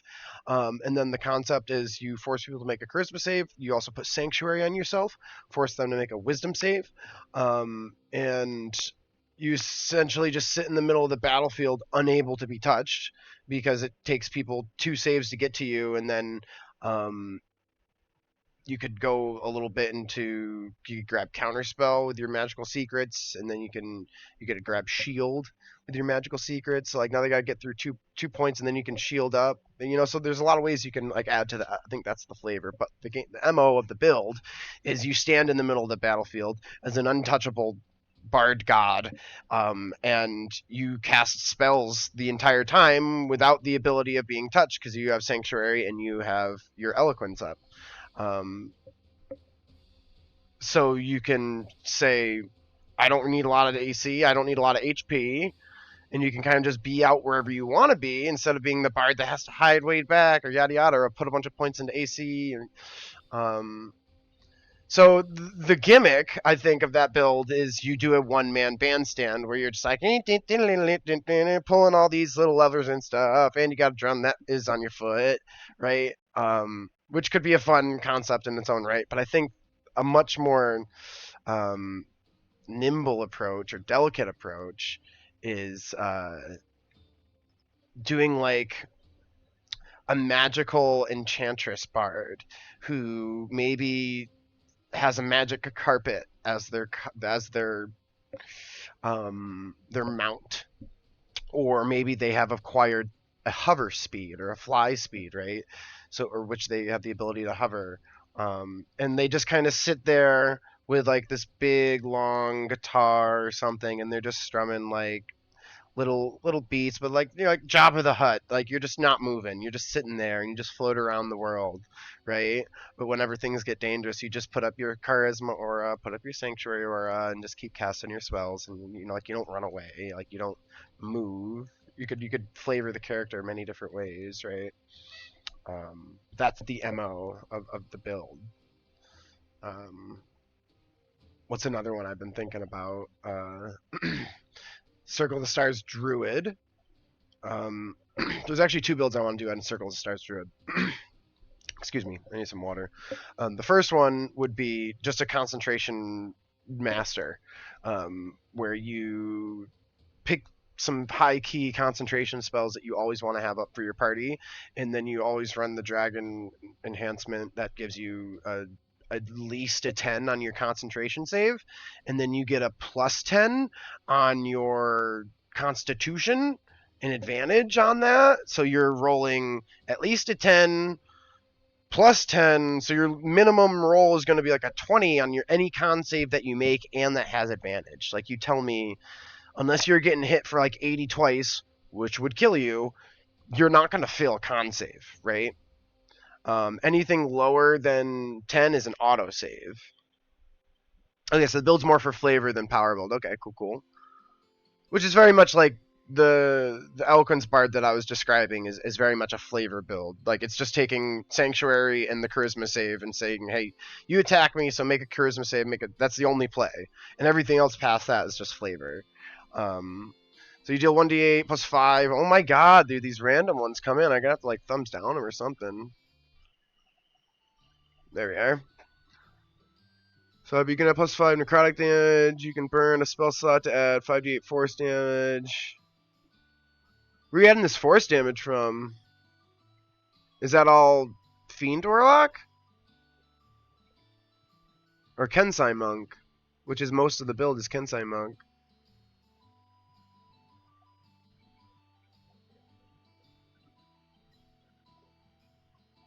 Oh, word.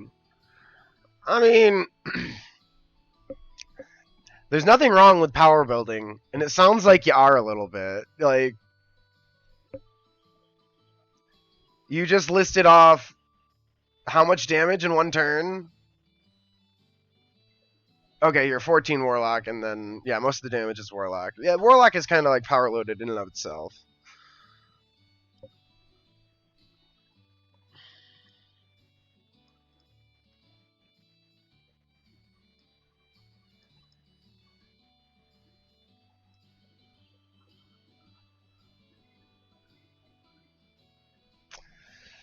That's fine, just bring a healer, baby! Nothing wrong with doing your job and doing it well.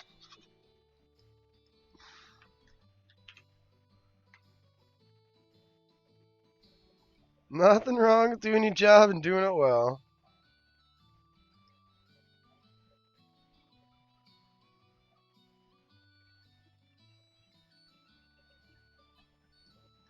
Okay, so where was I? Circle of Stars Druid. First one is just a concentration master.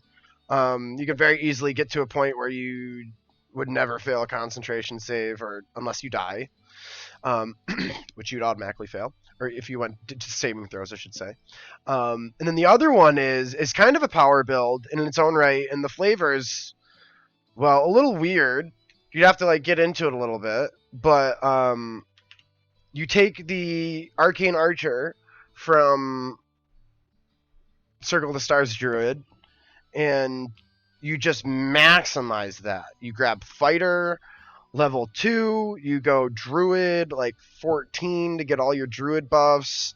And then if you wanted, you could play around with Arcane Archer, or you could maximize your Fighter levels and take Archer proficiency.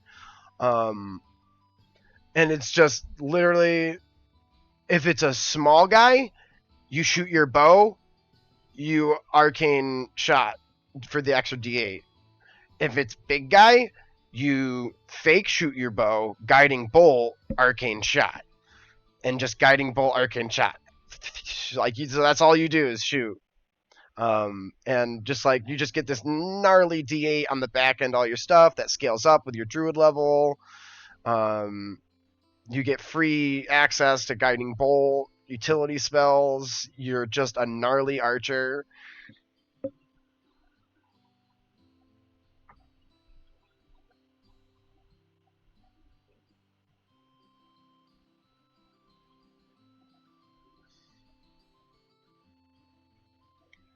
Awesome, I love it.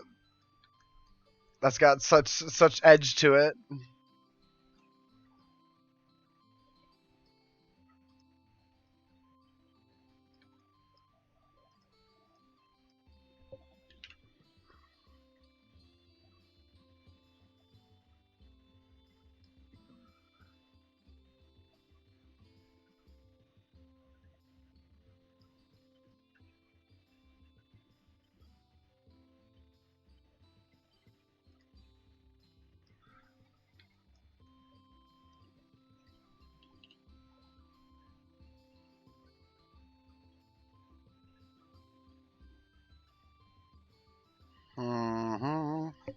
think I like these.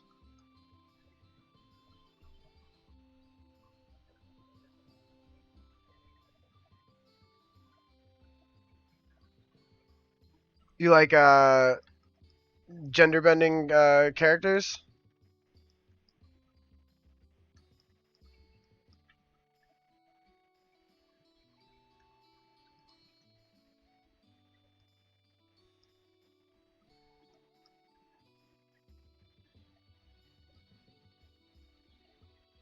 So you're not gonna. Fair enough. I think we just call that good inspiration. Cool, awesome. Yeah, I mean sometimes I do, not always. I've been experimenting more and more with female roles and stuff, just like as a role play challenge for myself, keep myself kind of like inspired and in the moment.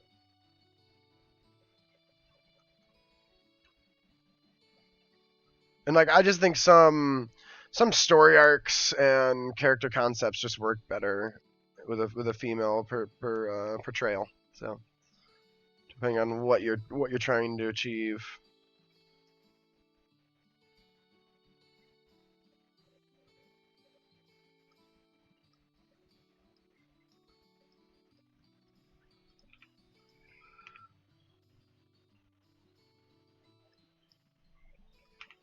So if it's not bread and butter or a big damage spell, it's all utility, baby. And utility is next to useless until it is the best spell in the game.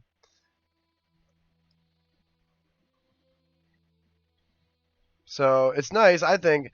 Utility is almost like having like languages, like bonus languages.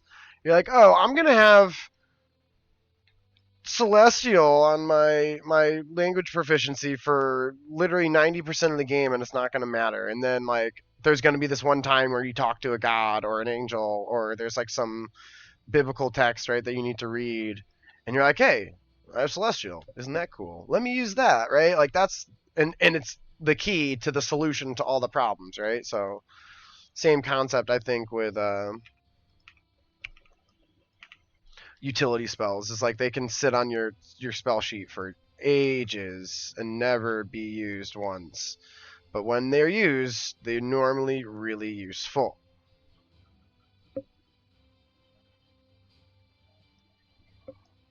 That's broken. How are you getting +8 to hit and when?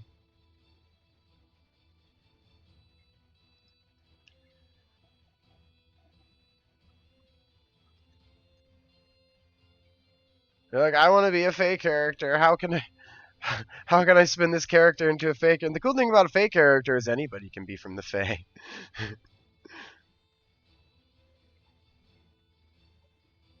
You're a human who just got lost in a silly trick by a rabbit who decided to let you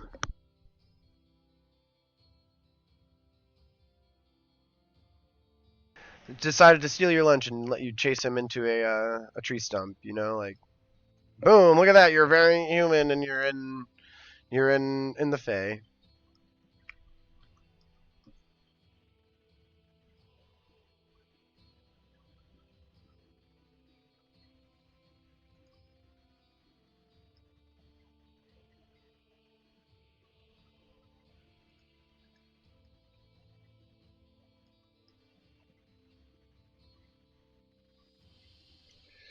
Oh, what am I doing?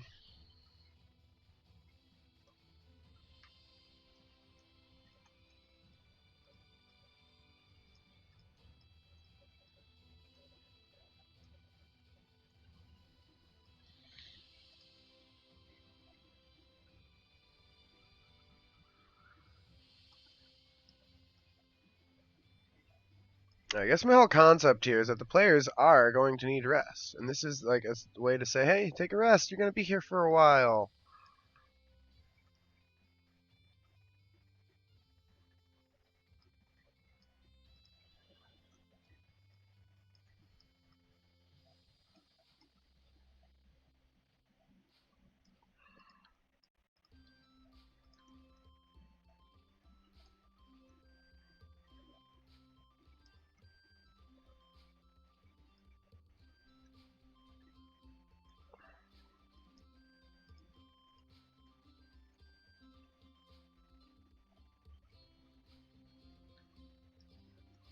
And not to hit to initiative.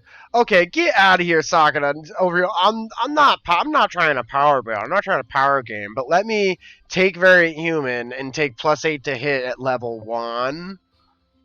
Excuse me? Not power gaming? Excuse me? No way. I don't believe it. I said I didn't build the character. I just was thinking about it, Caretographer. It was just an idea. I swear, I'd never. Listen, I'm not against it. I'm not opposed to power building. I think it's healthy for the game.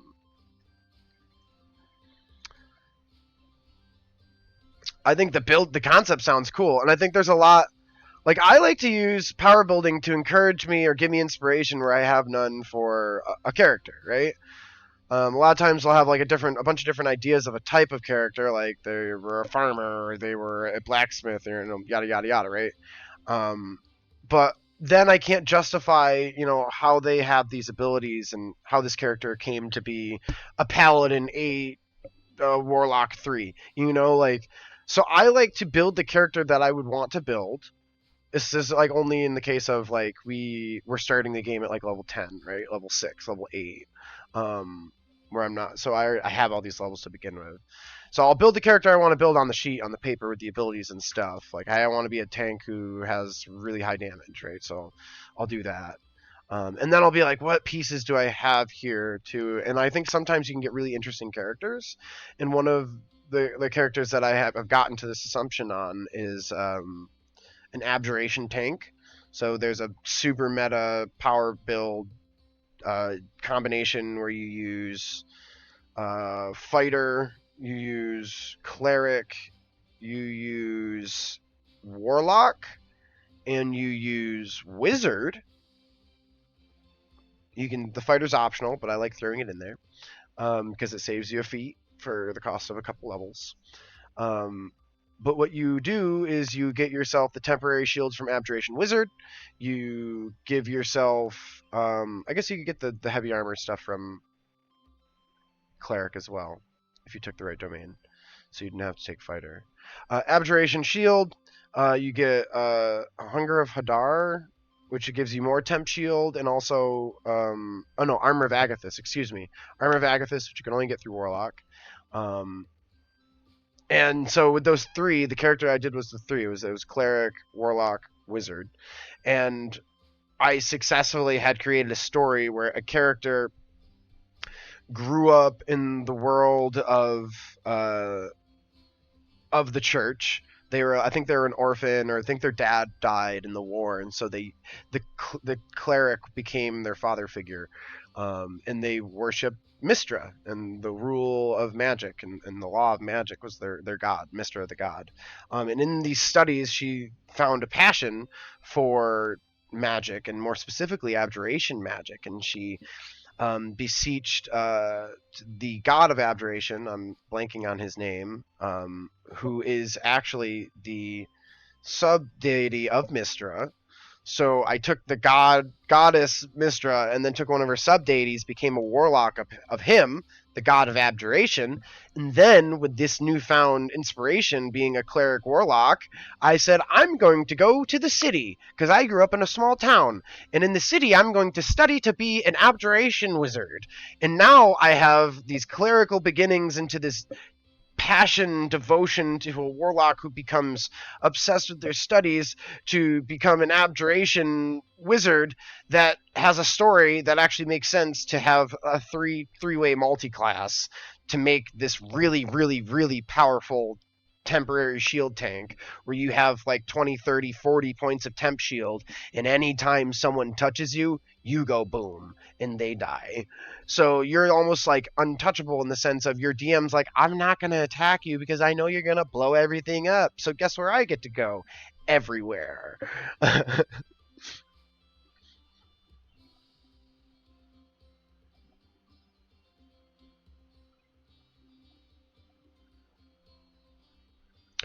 I mean, you're forcing the DM's hand. They either have to do one of two things: accept the fact that you have a +8 all day long, or intentionally push your party past 8 hours, or start the day with a surprise initiative attack so that you don't have that 1 minute to cast it. So like, unless the DM's okay with all three of these things, and like these two get old, you know, when you constantly have to say, hey, like, but I mean, it is part of the game, which I don't mind power gaming, and I don't mind that. And I play in the sense as a DM when I play, if the characters want to be powerful, we continue to let them be powerful and we build upon that. You know, like we don't nerf their abilities. We don't say no, you can't take magic initiate because you didn't have a school or teacher and you're in the middle of the desert. Like if you want magic initiate and you leveled up, take it. Awesome. Your character has that now. And if I have to adjust because you're super powerful, then I adjust. I don't make the characters or the players do it. I want my players and characters to feel like heroes, gods. They're Davids in a world of Goliaths, right? So let them have +8. That's awesome. But I will say, Sakura, that +8 is power gaming. um, and there is nothing wrong with that. I'm just trying to make sure I have like everything like nice and tight. And then I'm gonna call it a day. We're gonna head over. I think my good friend Lodime is going to be streaming some art as well.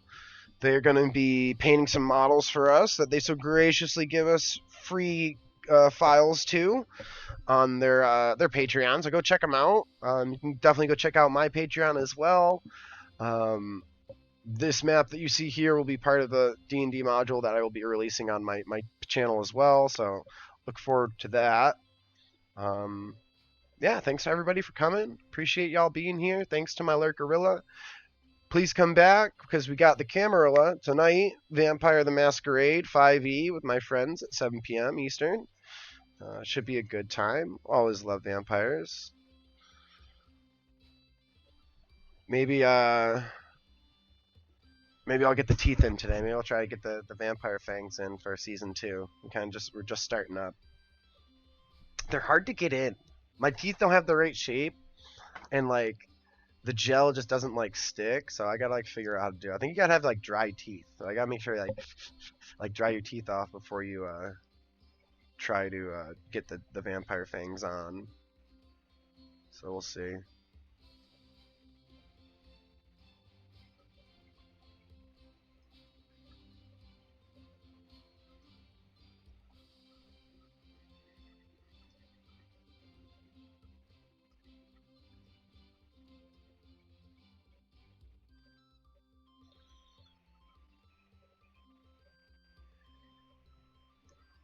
And this place looks really good. We're looking really good. I'm loving it right now. I don't know, labyrinths I'm always a little bit worried on like mazes, labyrinths, and puzzles. They're the hard things to emulate in D&D. Like I don't want the players to be trapped and never have a way out. I don't want it to be so hard that they just want to give up. Like that's not fun D&D. I don't want it to be so easy that they just walk into it and walk out, right? So finding that balance is always tough. But here we are. I'll save.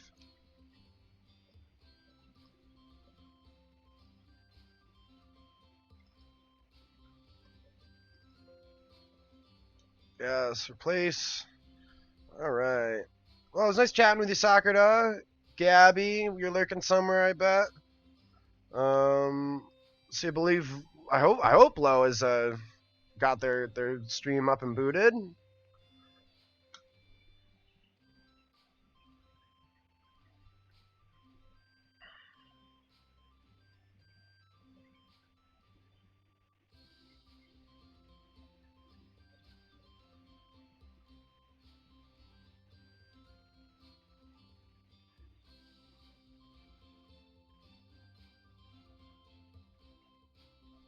I gotta find my.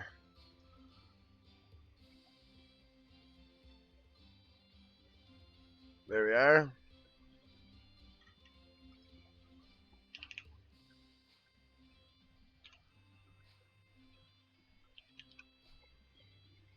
Or if you're not, where are you? Where you at, Lo? I have some time. I'm gonna go check over. Hey, what's going on?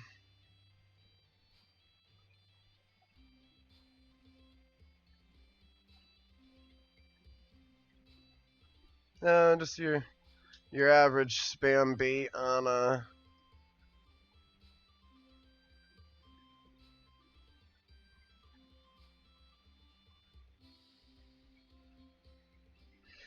your average spam bait over there on Kick.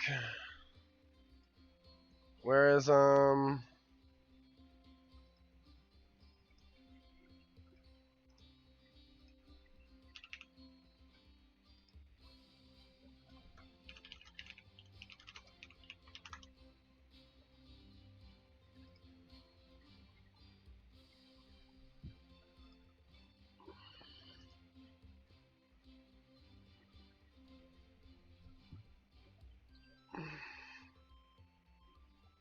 go in the office.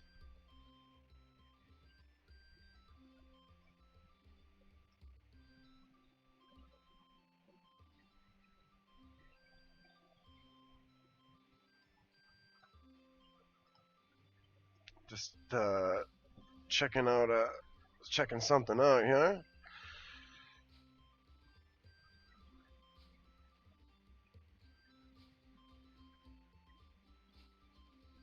I don't know where they are. They're offline. So I'm gonna give them some space, and I'm just gonna worry about myself right now.